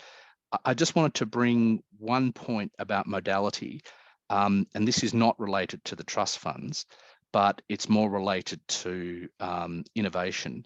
What I find interesting is that we don't see a large link between advertising and product development by corporates operating in particular countries and how they can be supporting clean energy in their particular countries. I think that hasn't been explored. And I think that would be some part of innovation to get local corporations and local businesses who wish to improve their branding and product placement capacity to align themselves with clean energy, clean air in particular countries. And that can be done through supporting, things like electric taxis or electric cars, or looking at a range of activities. That I think is something that could be further developed, and that's my personal view. So on that one, Tom, I'll hand back to you. Fantastic, thank you, Stephen. Yeah, an interesting point that you raised. My first thoughts would be whether it's a demand-driven element, whether in order to see that in the private sector market, there would be a need for consumers to expect that alignment with air quality principles, possibly. I don't know, but that would be my first thoughts on that. But yeah, I think you're absolutely right. That sort of realizing opportunities for the private sector to use their marketing abilities and to get the message out there is fundamental. The point about innovation, I think, is a really interesting one that came up, Stephen. Thank you so much for your presentation. I did want to ask you a question about that, because I think you raised the idea of innovation, and I wanted to ask how important do you think innovation is to seeking out grant funding?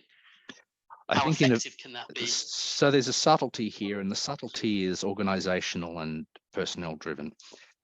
People love innovation and they love to talk about innovation, but their idea of innovation may well be only 1 or 1.5 standard deviations away from the norm.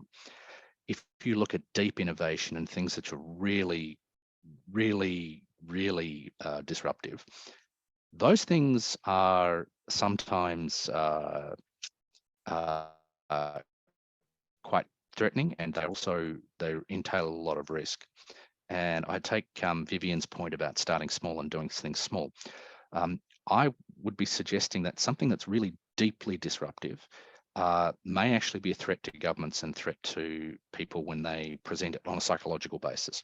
So how you pitch that and how you make that easy for people to digest and easy for people to understand and to be comfortable with is very, very important. I get a lot of people coming to speak to me about really great ideas, but they're so full on and they're so passionate and in love with the idea that it sometimes is very hard to get them to communicate and engage with people.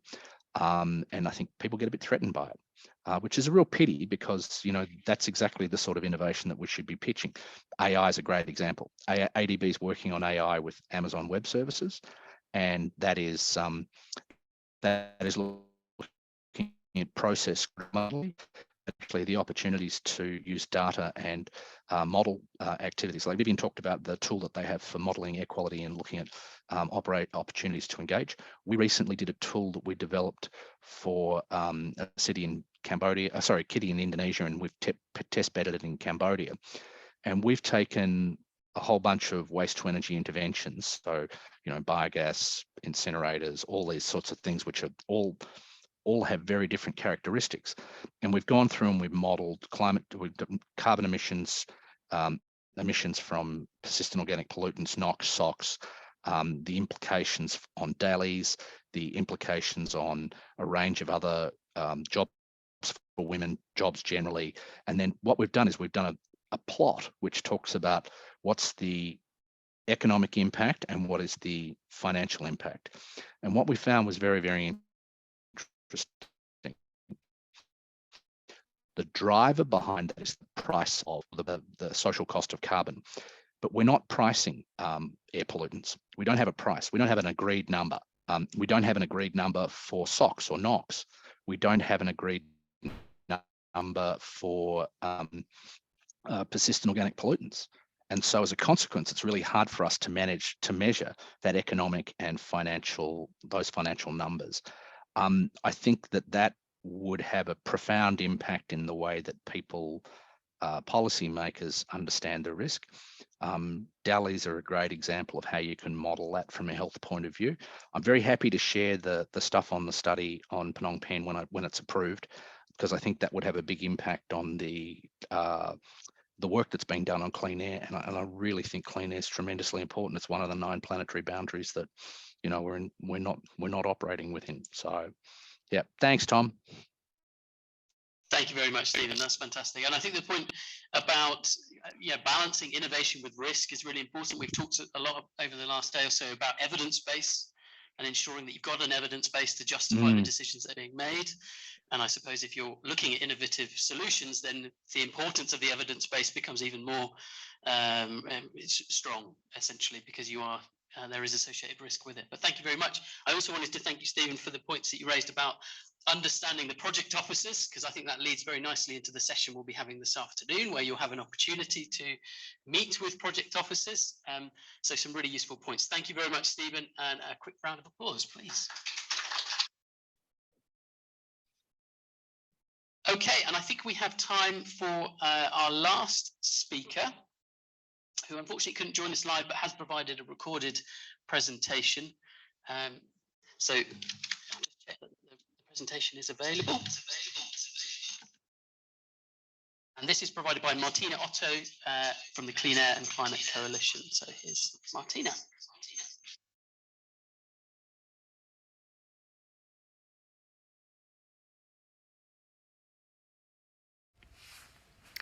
Ladies and gentlemen, I think we can all agree that air pollution is one of the most important environmental health risks of our time, yet we're underinvesting in tackling it.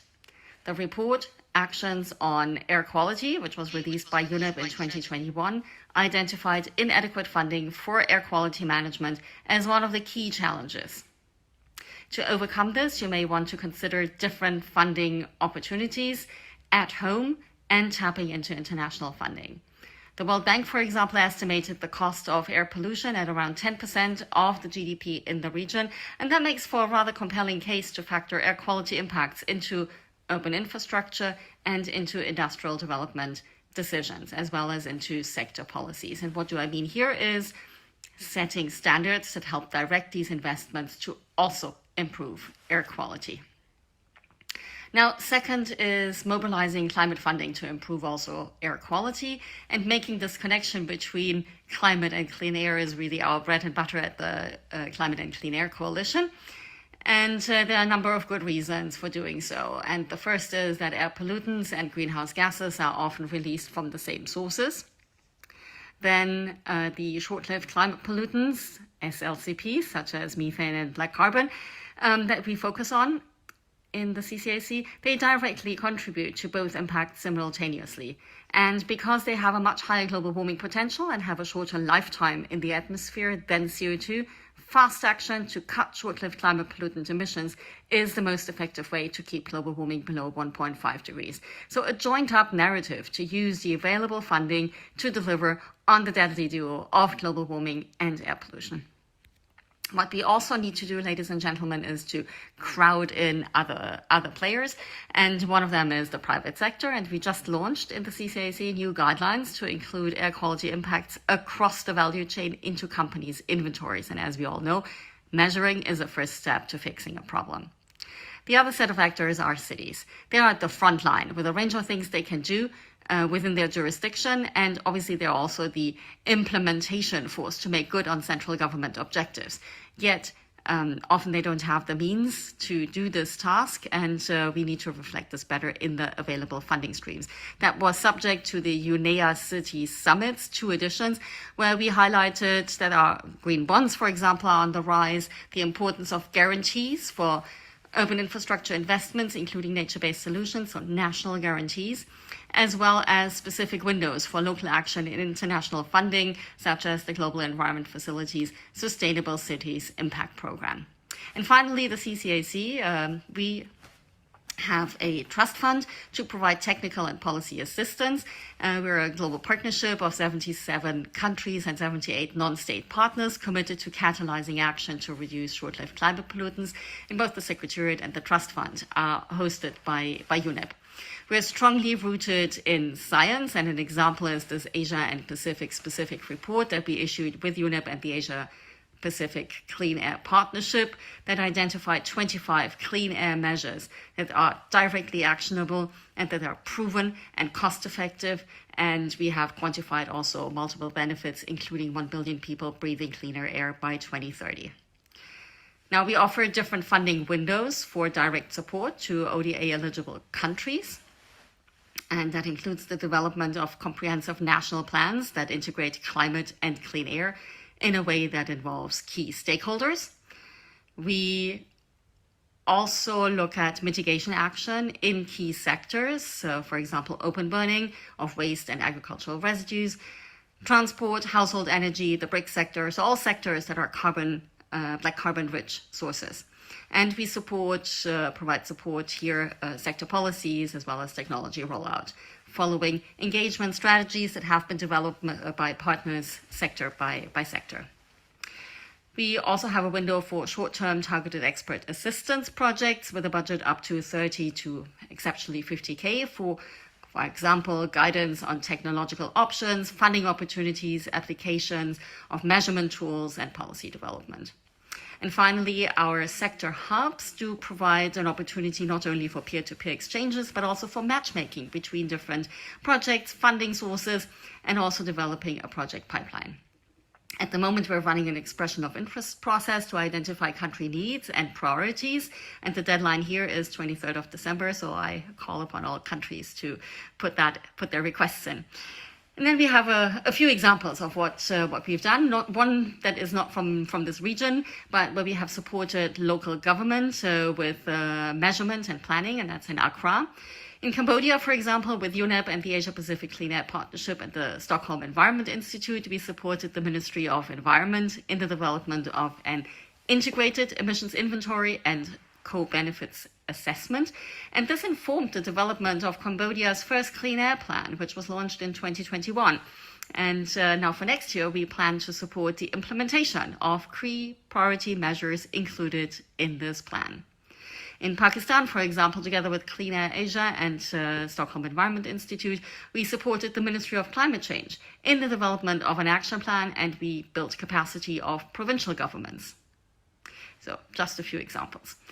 In closing, I want to flag a decision that has been taken now at the Climate and Clean Air Ministerial we just held at COP27, and that's a new flagship for 2024 to support the development of, well, regional activities, plans, maybe agreements to look at air quality. We want to build on the Breathe Life campaign here, and we gladly noted Bjarne Pedersen's suggestion that the 2023 Better Air Quality Conference could be a milestone event to help shape this new flagship, and we very much look forward to close cooperation.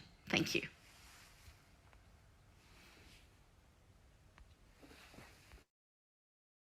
Very much to Martina for providing that input. Lots of useful information in there.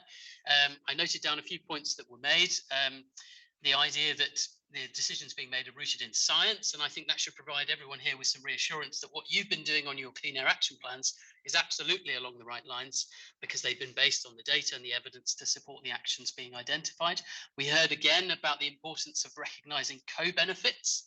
And I think this aligns well with what Pranav was talking earlier on about how the international funding sector for air quality at the moment is quite small, but the funding opportunities for climate are much larger. So if you can recognize the benefits of your actions for both air quality and climate, it's more likely to get some recognition and potential for support to take forward.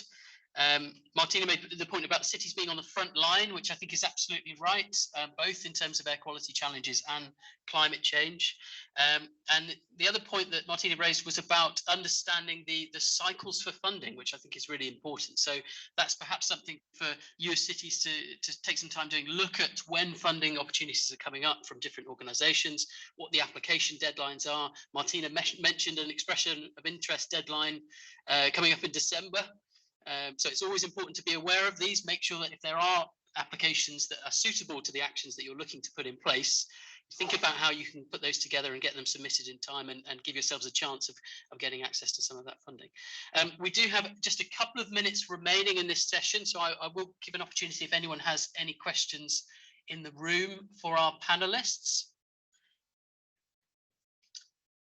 If not, I think overall we've heard some, lots of really interesting points here. That the importance of co-benefits has come back again and again.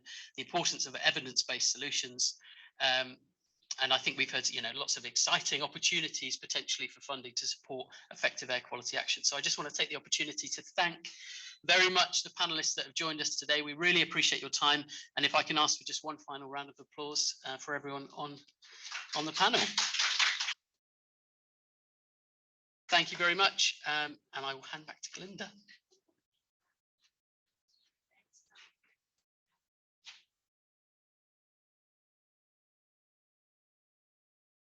Thank you so much, Tom, and thank you again to all our panelists who joined us remotely, and to Joy, who is here with us in person.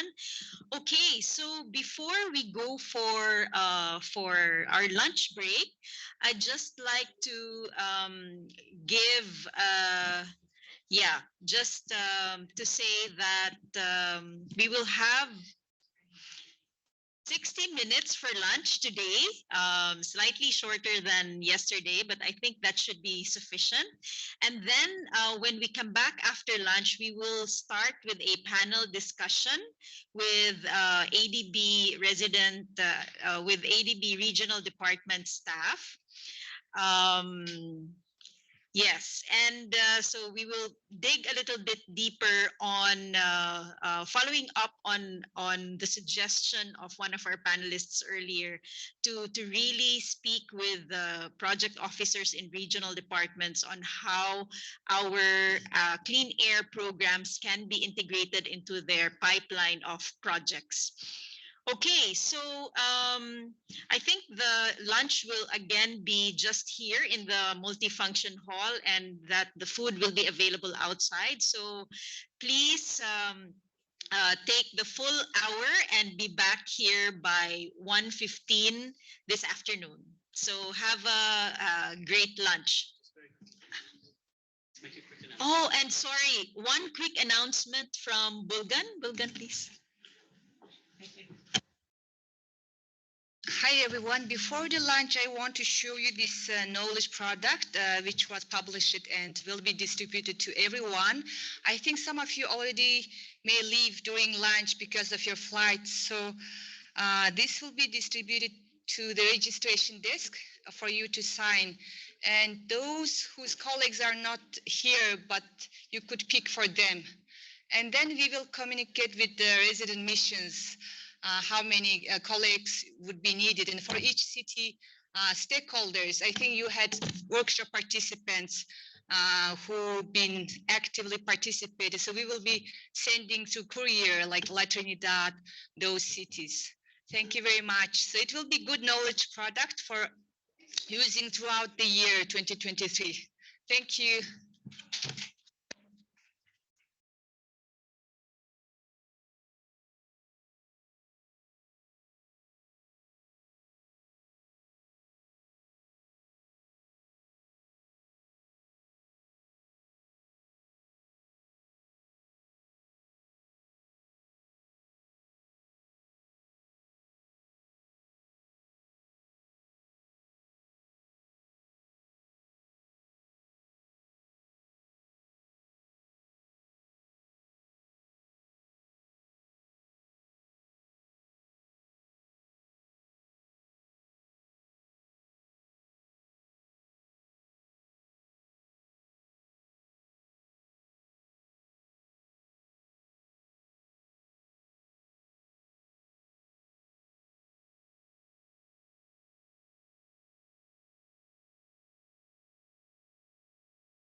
Hello. Hi, this is Dana.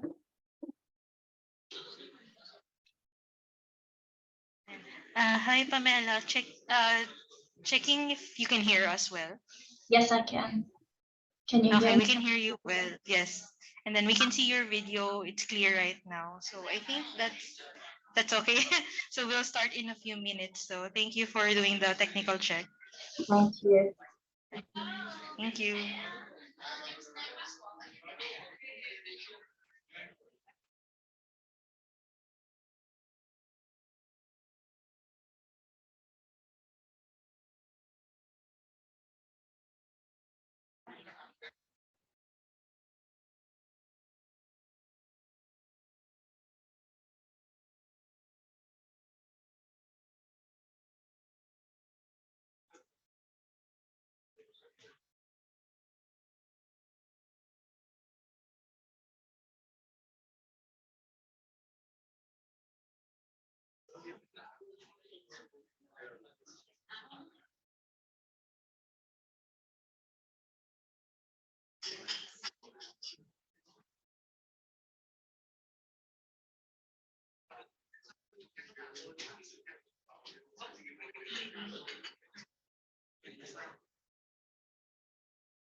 I liked your one intro.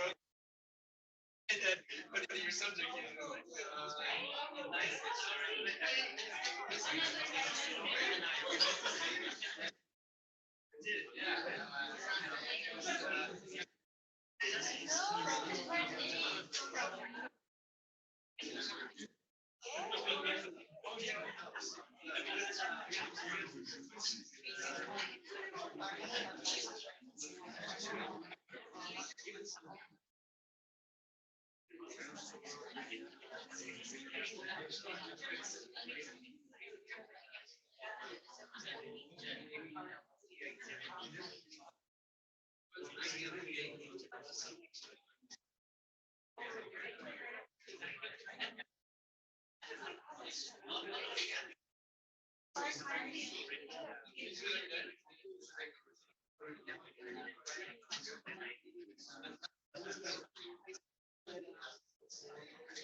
Hello.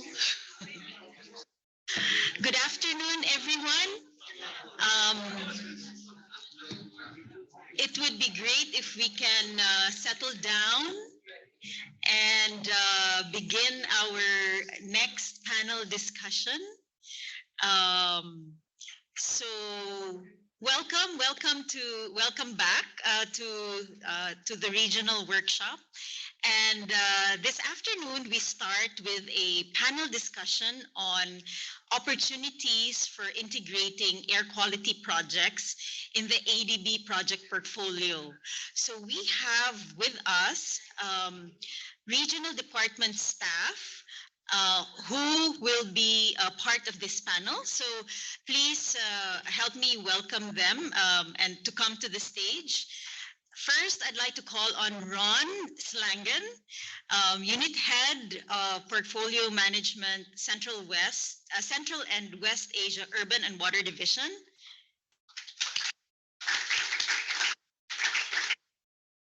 And I'd like to call on Stefan Rao, Senior Urban Development Specialist from East Asia Department. Many of you met him yesterday. He was very active in our sessions already. Welcome, Stefan.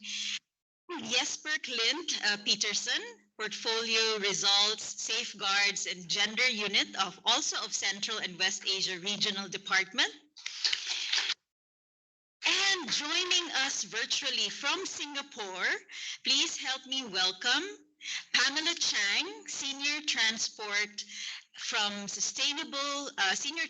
Officer from Sustainable Development and Climate Change Department. Welcome, Pamela. Okay, thank you so much for being here.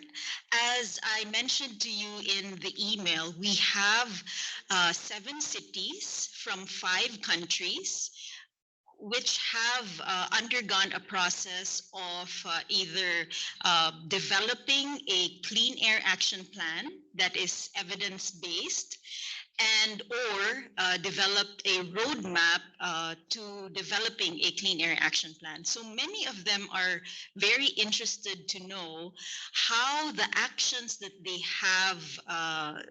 have come up with in their action plan could be integrated or financed or supported by the Asian Development Bank. So let me start. Oh, I think we need microphones. Thank you, Amy, for thinking of that. Is it working?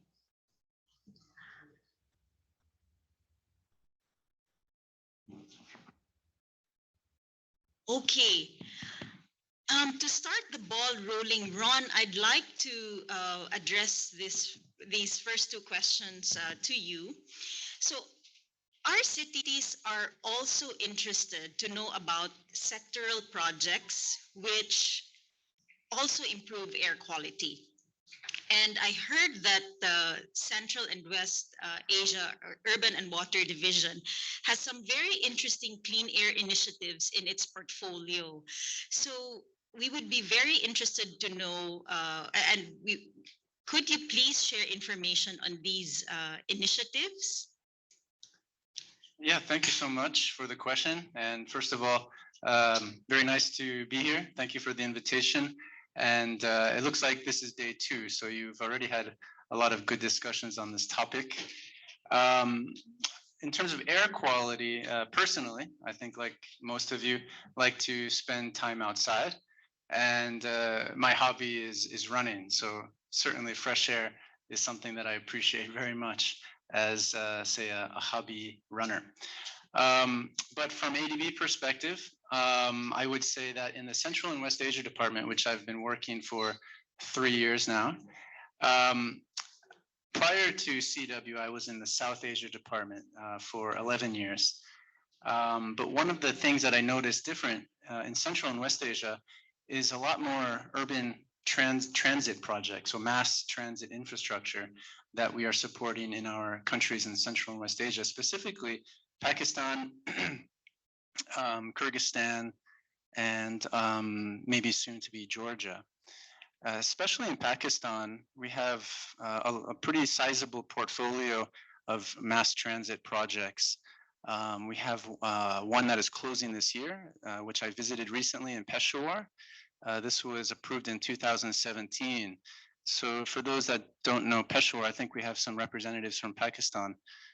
Peshawar is kind of it's highly dense city with a lot of vehicles, private vehicles, a lot of air pollution. So the project, which is now complete, has developed a dedicated bus lane with electric hybrid vehicles. I think the passenger count is now around 300,000, but don't quote me on that. But it's a from my visit, it was very successful in terms of the ridership.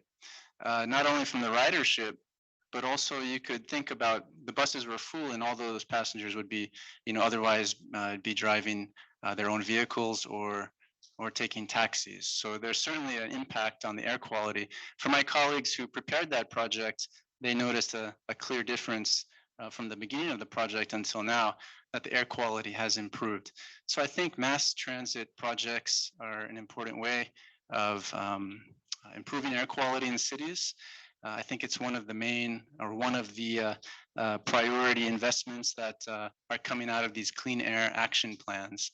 And so we do look forward to supporting future type of projects in our countries.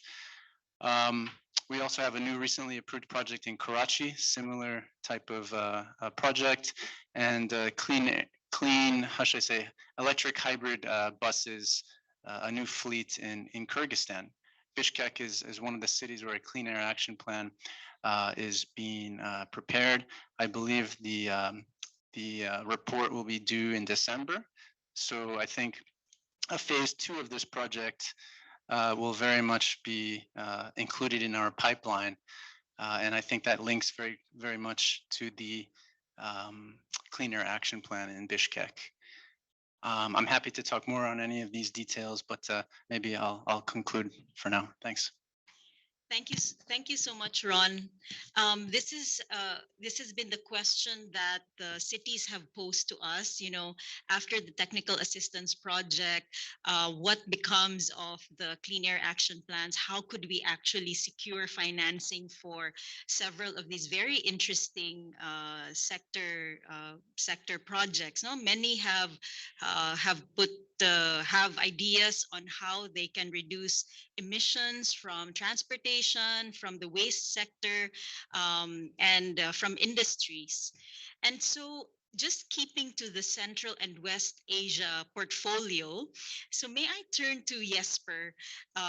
Since you manage the portfolio for Central West Regional Department, may we know what steps need to be taken by the government and by ADB staff for a project idea, in this case, a clean air action plan or a component of the clean air action plan, to be included in the pipeline of investment projects? Jesper?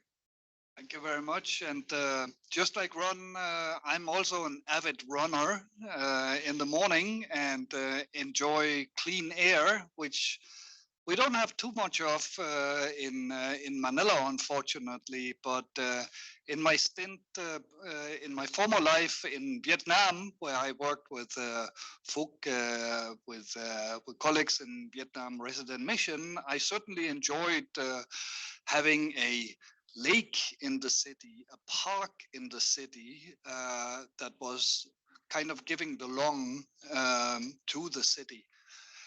I'm saying also this because apart from the projects that Ron mentioned, I know he's very modest and couldn't list all the projects that we are doing in this space, but a project that we are doing in Georgia is also a very good example of a livable city that creates parks, that creates these lungs in the city life.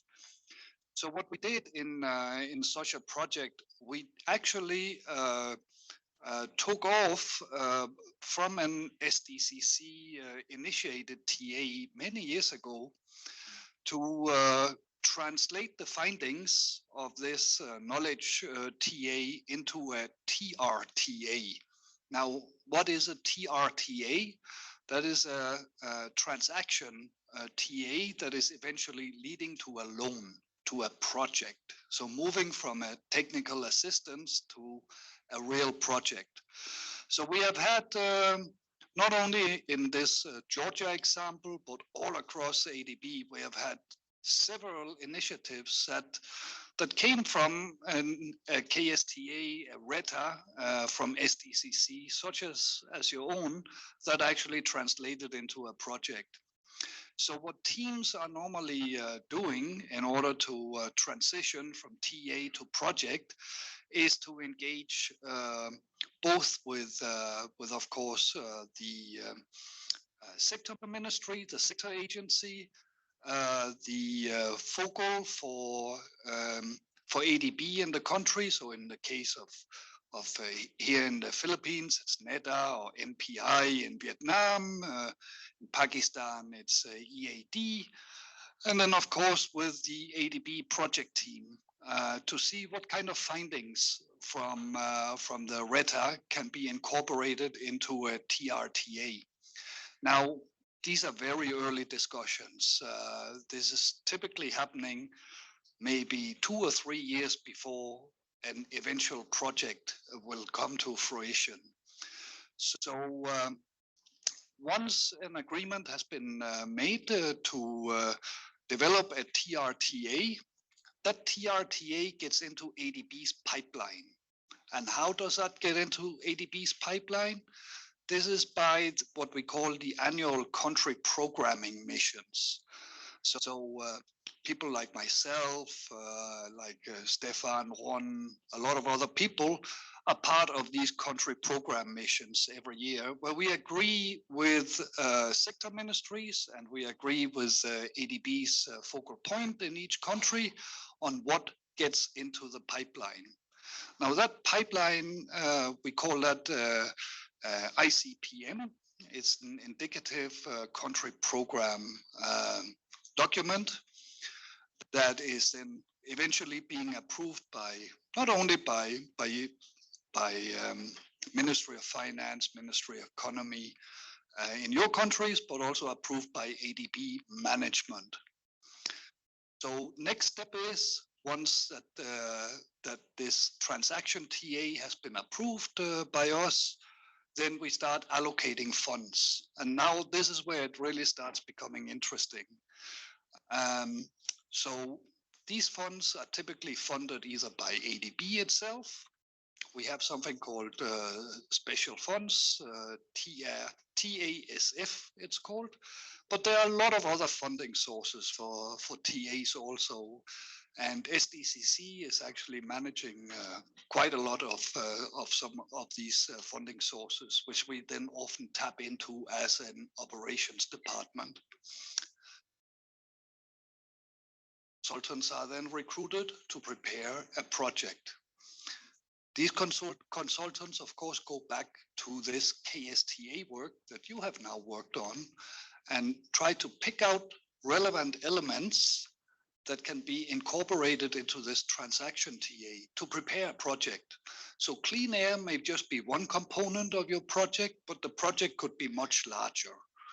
And typically in the urban space, projects are larger than just clean air. So in the beginning, I mentioned the whole concept of livable cities. You can imagine it's not only clean air that is part of such an approach. Once the transaction TA is underway, we start preparing a project concept paper. So now it starts getting really interesting. How much money, how many millions of dollars are we now going to allocate to this project? Project concept paper is being discussed in ADB. Once that is agreed, we go on fact-finding mission. So on fact-finding mission, we really go in and ascertain that all due diligence has been completed. And we point out still areas where due diligence is still needed. Maybe it's not completed yet. After that, we develop what we call an RRP, a report for the president's consideration. It's being given to the board and the board approves the project ultimately. So in conclusion, and we can take some more questions later, what you're doing is tremendous important because it really lays the groundwork for how we translate the knowledge that you are creating into practical projects that we can actually expand the coverage from. So we are not only doing clean air projects, but they are part of a bigger package. So I will stop here for a moment. Thank you so much, Jesper. I think this gives us a clear picture of the different steps that are needed in order to translate the actions that are in the Clean Air Action Plan of cities into potentially loans that could finance real change on the ground in cities and countries. And while you, in your intervention, Jesper, you spoke a lot about livable cities. And, you know, the relationship between urban planning and development and improving air quality sometimes may not be an obvious link to many. So I'd like to call on Stefan because of his urban expertise to share with us how urban development projects of the ADB have contributed or could potentially contribute to reducing air pollution in Asian cities. And Stefan, if you could also lend us your thoughts on how the Clean Air Action Plan actions could be included in ADB projects in the urban sector. Thank you.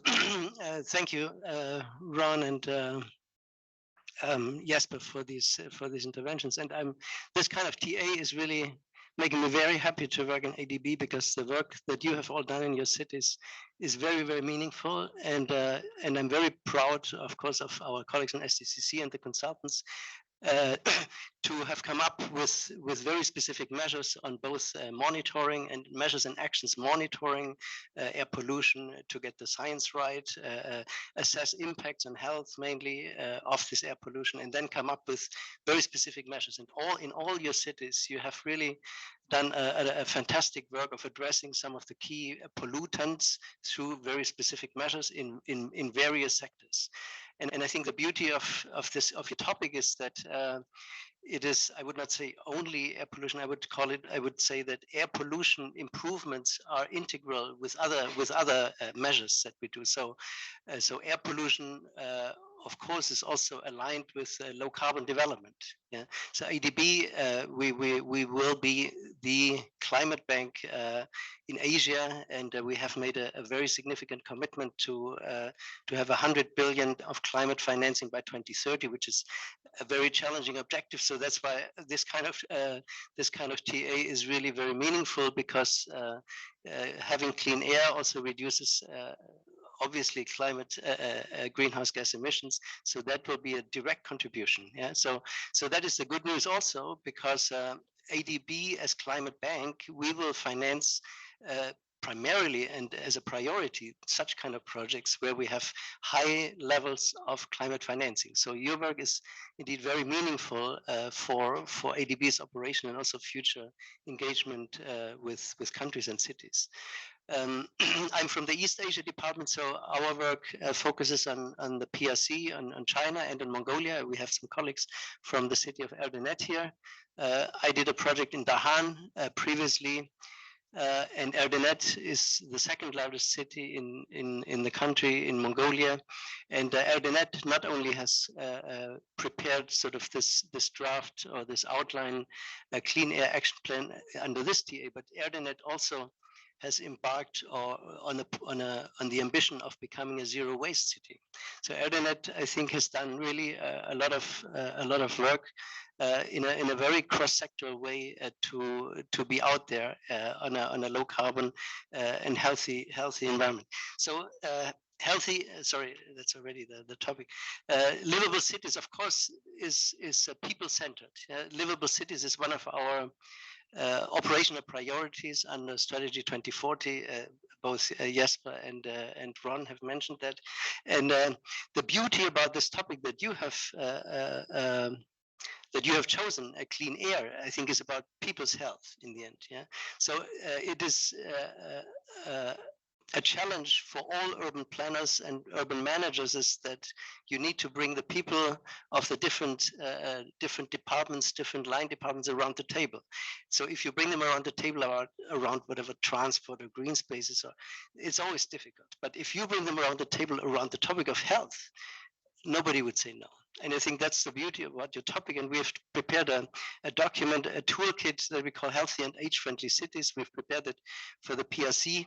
And we've applied it already in 2 projects, and I think that is the thing that's about cities. Yeah, so cities are where all things come together and where we have the opportunity to integrate things. And integration means you cut across sectors, so you have an investment in public transport, and then you promote pedestrian and bicycle transportation and green spaces, and then they mutually reinforce each other. So in the green spaces, of course, you can walk, so it contributes to pedestrian networks. The green spaces, they contribute to cleaner air. The pedestrianization, of course, if people walk or ride the bicycle and don't use the private car, that contributes to low carbon development. The air gets cleaner also from the sequestration of the green space and the trees and so forth. And the green spaces and the trees and the can be designed also to improve resilience, for example, against the risk of urban and river flooding by, for example, increasing the capacity of stormwater retention and so forth. So the beauty about livable cities, urban planning, healthy and age-friendly cities is that if you integrate things well, $1 and another dollar equals more than, or gets the benefit of much more than $2. So that's sort of the lesson that I learned from urban planning. So we have done that because your question was in this direction. We have tried to integrate such things of urban transportation, public green spaces. In China, they have this program called Sponge City, which is what I have just explained. Green spaces absorb and retain stormwater and then slowly releases it into the ground, or you can capture it and then use it later on for different purposes. And all the work that you have done can, I think, be very well lead into projects in this process that Jesper has described. Yeah, and I think for the city of Erdenet, I can in fact directly help. So I will connect. I have already talked to my director this morning about this. So we can have another meeting with you, and then of course also with our country team in UB. And then see if we can develop a project with you that would also contribute to all those things: integrated urban planning, livable cities, low carbon, climate resilient city, and healthy and age-friendly city. In China, we have already done specific projects on air quality improvement. We had a very big program of more than $2.5 billion over the period of almost 6, 7, 8 years. To clean up the air in the Beijing, Tianjin, Hebei region, city cluster. And key areas of activities have been policy changes, industrial development changes, so away from coal, and things around transportation. And I think a lot of the things that you have also identified in your plans. So and this was a very meaningful project that has really led to the improvement of the air quality in Beijing, Tianjin, Hebei. Not only ADB, of course, it was also it was fully aligned with a national program and initiative, and other agencies have also contributed to that. In Mongolia, we also had a policy loan to, I think this was already mentioned in the TA, a policy loan to clean up the air in Ulaanbaatar, and also key measures were to, like what they have also proposed in Erdenet, to clean up the heating fuels, make sure that they don't burn high emission fuels that leads to air pollution, and also centralize the heating systems. And what you have also identified in Erdenet, like the heat only boilers would be removed, and then a more efficient centralized systems with of course combined heat and power generation. Another topic that could also be aligned with what you have proposed, some of you, I know in Pakistan yesterday in a meeting you have mentioned that solid waste is a big problem in your country, and I think of course that's part of Ron's work. He's working in a different country, but in his department. And so I think we can also link you up with Ron's team to see possibilities for getting engaged in solid waste management improvement. And solid waste management improvement, if we do it right, and not only contributes to low carbon development, but also to it should be a larger objective of circular economy, which is the principle is you design out the waste. So you have when you manufacture products, but also when you design urban land use planning and buildings, you have the full life cycle of the products that you're generating in mines. Sort of that's the upstream part, and then you have a packaging and logistics parks that can also be more circular. Sharing economy and so forth can be part of that, and then on the downstream part, improving solid waste management with the objective of increasing recycling. I think that is a key objective, so that is also a low carbon development and will also contribute to cleaner air if we do not burn all the waste, which happens in some of the countries, and waste to energy plants are becoming popular. But waste to energy plants are good only if they are in the right size and scale. So if you make them too big, then you're locked in and you cannot recycle because you have to deliver by contract to the private. Normally it's private enterprises in PPP arrangements. So you are locked in as a city to deliver high amounts of waste, and you can no longer recycle. So this is also part. So solid waste management with the objective to increase recycling towards a circular economy. So the recyclables, the materials that are recovered should be gathered and recycled, and then you could make platforms like you have it in some countries, Europe and United States. So I guess what I'm saying is, a long story short, your work was excellent, and I think can very, very well and quite directly lead into ADB loan projects. And I encourage all of you to reach out to the different departments, Southeast Asia, Central West, also South Asia, Bangladesh, yeah. So, and while you're still here, I think you should all do that. Yeah. Thank you so much. Thank you so much, Stefan. And clearly, the different sectors that you mentioned in your intervention: transport, energy, waste, industry, domestic combustion. Well, I think you missed out construction, but a little bit of agriculture. These are actually all of the clean air actions that the cities have indicated in their action plans fit into all of these sectors. So it's really great to know that there are clear linkages between improving on these sectors and reducing air pollution. And just talking about what are the measures in the action plan, I was looking through the transport measures, and I actually saw that, for example, for Ho Chi Minh City, there's a program included in the action plan to improve public transport infrastructure, in particular last mile connectivity, and also promoting and supporting uptake of electric motorcycles, improving for Vinh Yen, improving walking and cycling infrastructure, and greening freight. And for La Trinidad, we have an electric jeepney pilot study included in the action plan, having new cycling infrastructure and also greening the freight sector. And for Faridpur, we have the need to promote walking and cycling. Given that there are many of the cities have sustainable transportation in their clean air action plan as measures, it's great to have Pamela, who is looking after sustainable transportation, which is a priority of ADB in the region. Pamela, could you share with us ADB's plans for the transport sector, which help mitigate climate change, but also have co-benefits of improving air quality?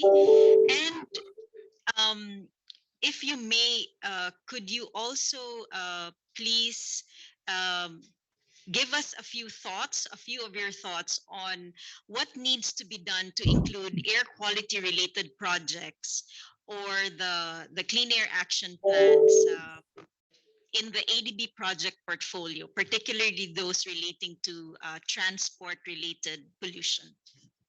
Pam? Yeah.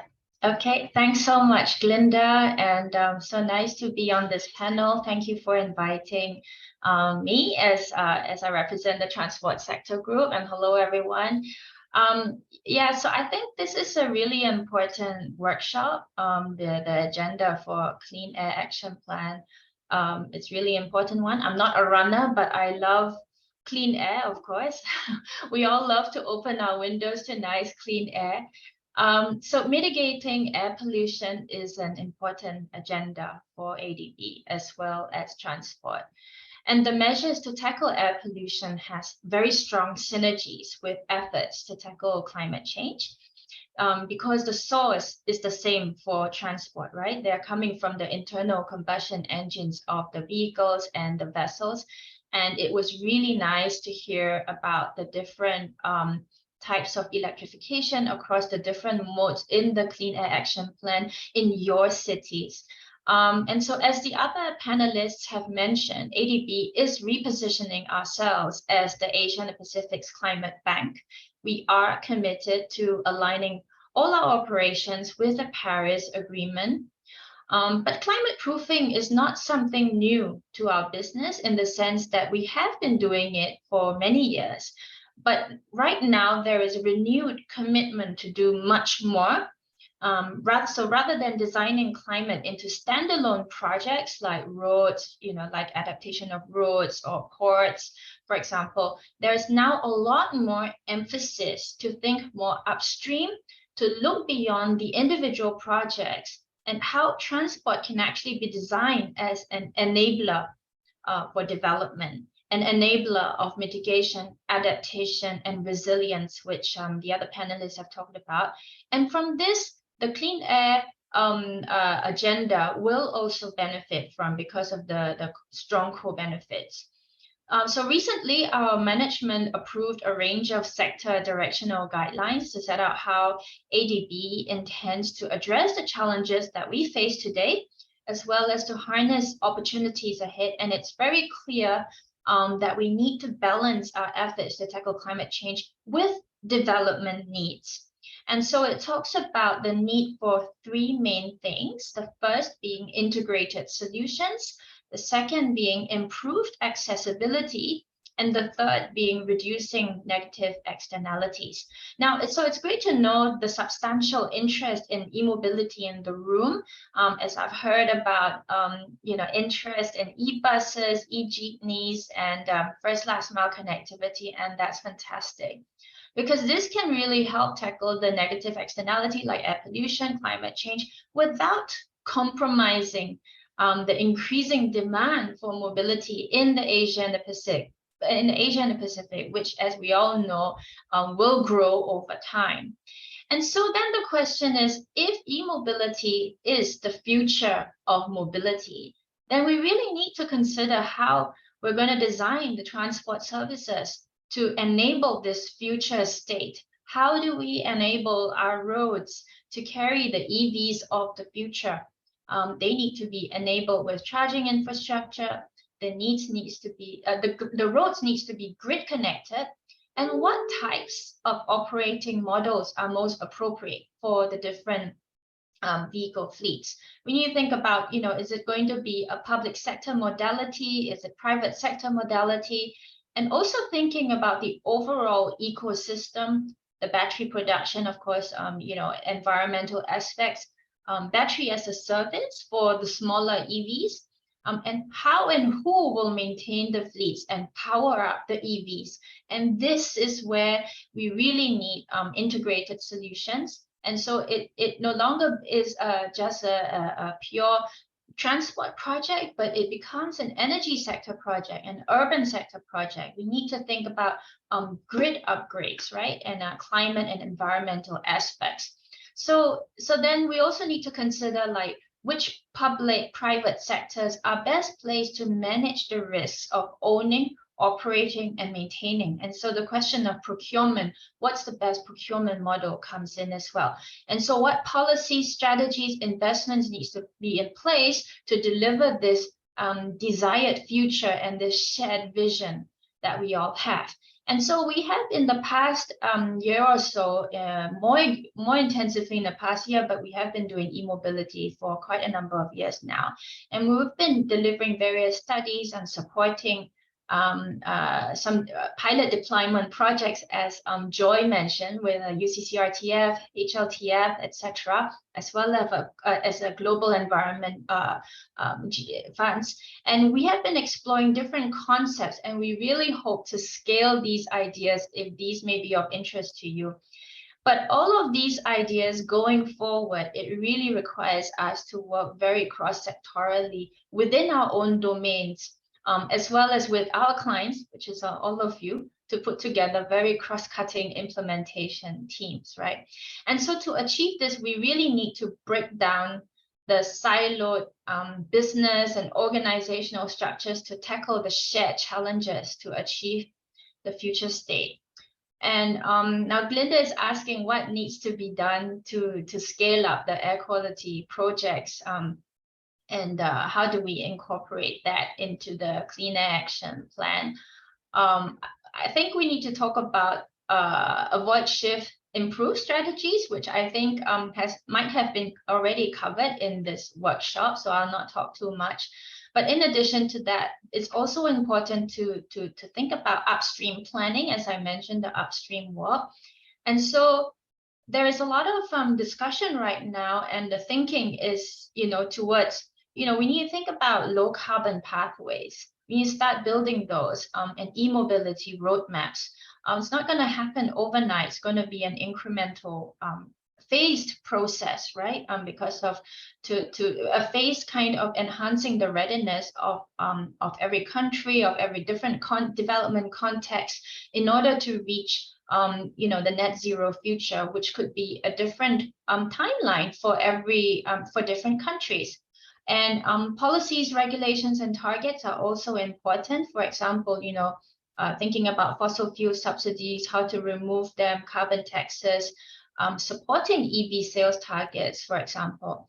And as mentioned, these really need cross-sector collaboration. And what we've seen, like the secret sauce of success is in some countries, we see the multi-stakeholder working groups being formulated, and those can be really helpful in coordinating and ensuring that the intended outcomes will be realized across multi-agencies.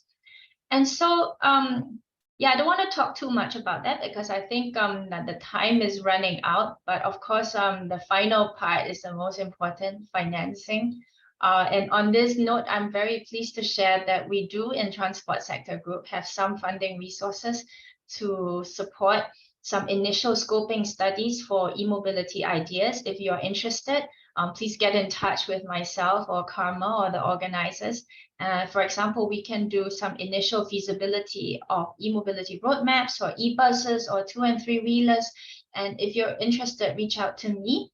We also have collaborative partnership with, for example, the organizers of this TA, as I mentioned, Karma.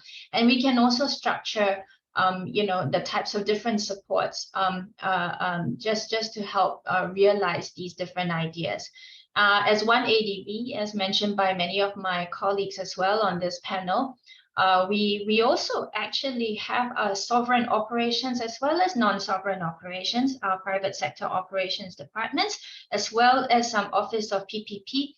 So if you need different models of implementation, private sector participation, please let us know. So sorry, that was a bit of a long commentary from me, but back over to you, Glinda. Thank you. Thank you so much, Pam. And yes, please, a big round of applause for all our panelists.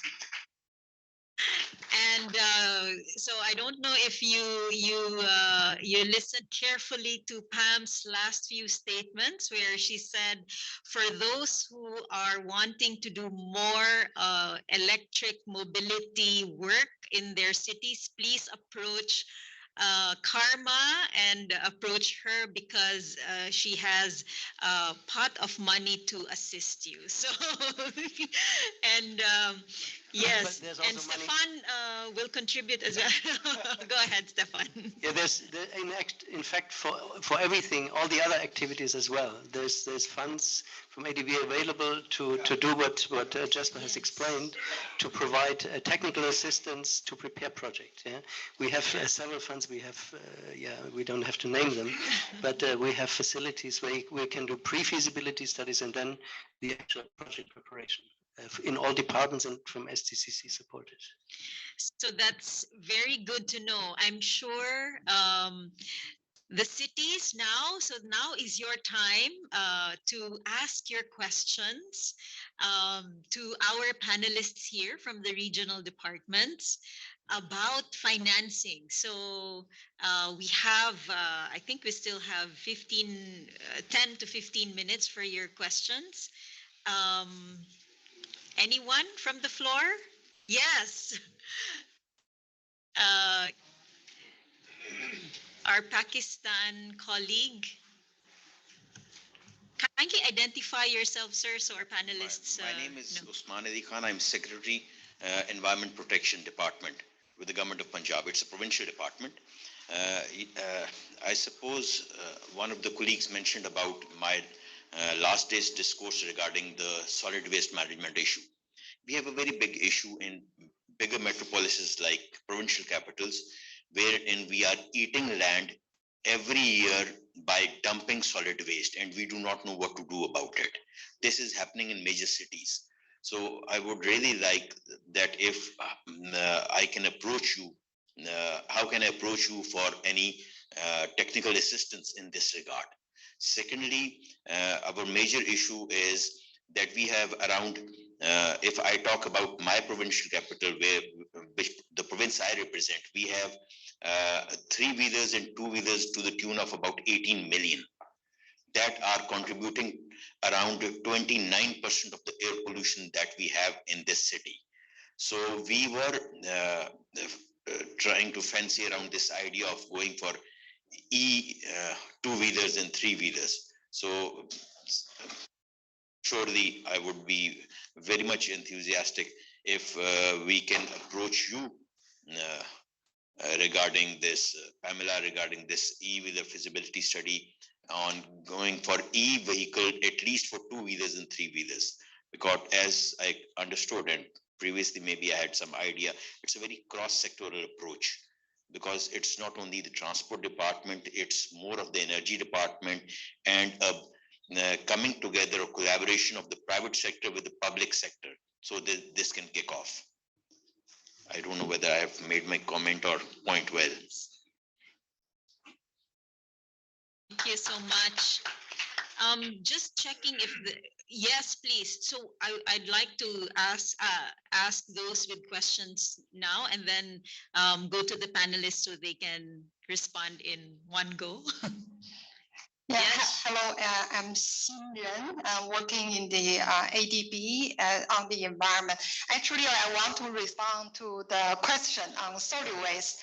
I think Stephen Rao, you were in the workshop last week, and I'm working with we have an urban thematic group in the SDCC, and we have a TA on solid waste management, integrated solid waste management planning. So the logic idea exactly the same as your clean air. So we first started with our portfolio review, and then we want to choose also some cities as case study to exactly help you to do the similar thing, diagnosis of the the solid waste issue, and what are the technical options, what are the national, local policy and economic incentive, especially like related to waste to energy that mentioned earlier today.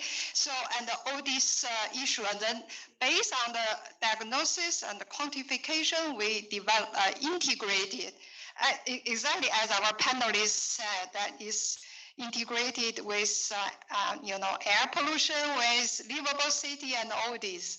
So, and then develop integrated solid waste management plan. And that plan will have software part and also hardware, which leading to like investment need.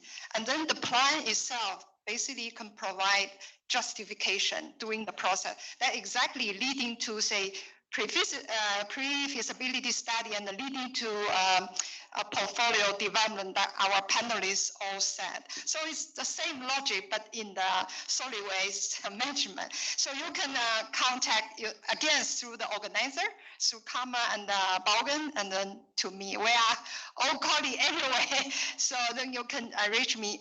And we are actually now finishing the first phase. Actually, in the second phase, we are looking for some cities willing to, for example, one is Vietnam, because they have a waste to energy incentive policy similar to China, like feed-in tariff that discussed last week. And also another good case is actually Uzbekistan.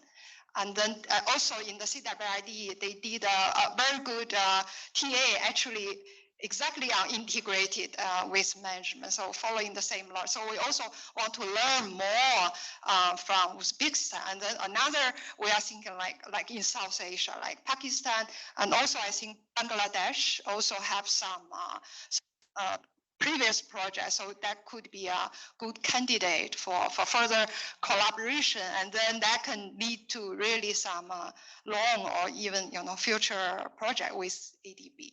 Yeah, thank you so much, Shinren. I'd like to ask Ron to give a response, being from the Urban and Waste Division of Central and West Asia. Ron? So Punjab is a very important client for my sector in my division. So we have a project under preparation in Punjab in solid waste management to support 4 or 5 cities. It's a phase 1, and then there will be a phase 2. So I'm happy to discuss with you, put you in touch with the team leader. In fact, she'll be in Punjab maybe in a couple of weeks to review the status of the feasibility study. I think it's great that you're here and as a secretary, and so it's very much integrated solid waste management. So let's touch base after. Yeah. Great. And there was a question, Pam, on assistance for pre-feasibility for electric mobility of 2- and 3-wheelers. Yes. Thank you very much, sir, for the question. So yes, I think for 2- and 3-wheelers, we would be keen to support. We do have some experience in deploying electric motorcycles in Southeast Asia, and our private sector team has also been supporting various deals in Southeast Asia, for example, to electrify 3-wheelers. And our private sector has also been supporting manufacturers, for example, for EVs itself, for charging infrastructure, and if I'm not wrong, also the battery productions. So, and they have also supported operators, for example, like the e-ferries in Thailand. So definitely, I didn't manage to get your name, I'm afraid, but I hope that Glinda can help arrange a call, and would be happy to discuss how best to support. So thank you very much for your interest. Great. Just checking if any of our, so I'm giving the other cities a chance to formulate their questions. Any of the panelists want to, okay, questions? Yes, from Vietnam.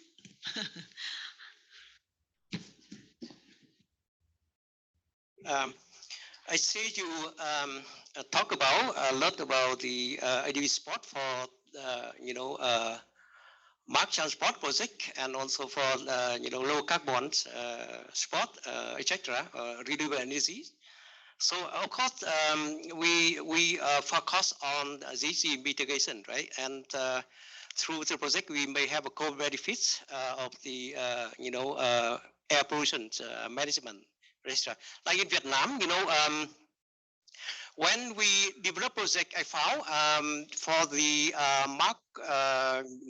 child project, we often certify that the project can contribute to the NDC, naturally determined contributions.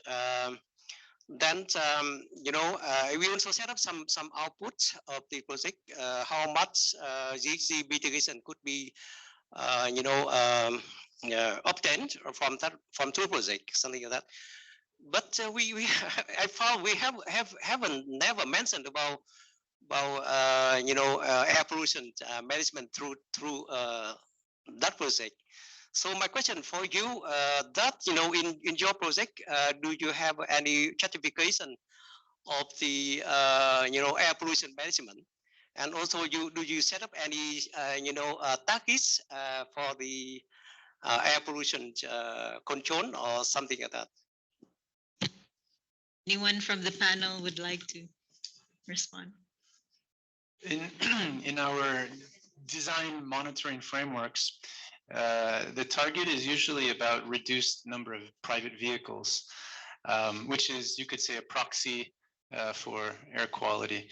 But I haven't seen yet, I mean, in the storyline of the RRP, our board document, it very much talks about air quality, improved traffic, improved livability, and all these indicators.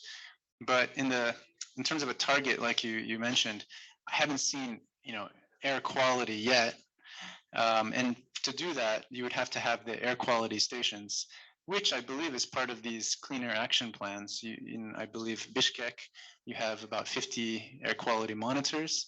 So if there's a future project, I think the data from these air quality monitors could be used as a baseline. So that's one way. But it's usually a proxy indicator, which is reduced number of vehicles. Thank you. For these projects for these policy programs and also this big program in China for BTH, for Beijing, Tianjin, Hebei, we had, if I remember correctly, on the outcome level, we had indicators of air quality improvement, like specifically to meet, in fact, it was in the case of Beijing, it started with the American embassy putting up a air quality monitoring thing, and then they publicized the data, and then that was not very welcomed by the government, of course. But then things started to happen, and now there's many monitoring stations around the country. In fact, you can even online, real time, have a look for the air quality for all the big cities. So it is. Data are there, and also we included them as part of the action. Something I want to impose on you is as a city planner, Ron and I, we both are city planners. I don't know about you. Also, no. I think the World Health Organization and many others, they have. In fact, World Health Organization had a program on healthy city development, and they have a whole publication out on the benefit of urban green spaces. So I think one of the key challenges in Asia is that planning is relatively weak, and somehow I have to be careful what to say now. The civic society organizations and sort of the voice of the public could be stronger. Let's do it like this. I want to give you an example where things happened in the past and that created huge amounts of green space with all these benefits and co-benefits, benefit of clean air, benefit of biodiversity, water retention, water infiltration, and so forth, and of course increased livability because you have the recreational function of the parks.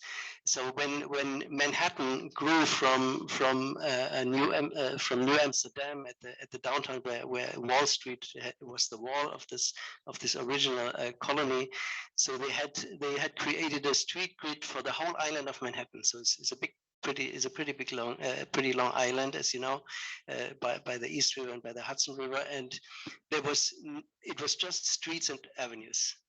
And then it was a civic society movement to say, stop, stop, stop, we have to do something. And then they created this very big park that you all know, Central Park. If you look at the map of Manhattan, it is amazing how big that chunk of green space is. And that happened to a public, so civic society movement. So the benefits of Green Park for health and for all, and even for land values and money in the pocket of many people, cannot be overestimated. So and unfortunately, that is my observation. And again, I have to be careful what to say. So I hope that maybe through initiatives like this, and also through outreach with the communities, we could also have initiatives like that for public green spaces that would tremendously improve the quality of life and the air quality. Thank you. I don't see any more hands from the audience, but no worries. After the coffee break, we will have another working session with the resident missions and other ADB staff. So for now, please help me thank our panelists here in person and also virtually for such an engaging discussion with them, with a round of applause. Thank you so much. And so we're up for a coffee break now. I think we can allot 10 minutes. And could we come back here at, what would that be? 2:26 for our next session. And for the afternoon session, we will be seated by country, and resident mission staff will be joining each table. So you know who you are. So we'll see you back here at 2:27.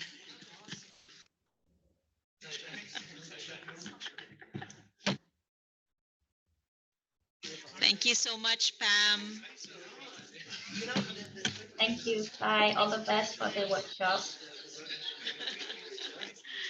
Thanks a lot. See you when you're back here. Bye.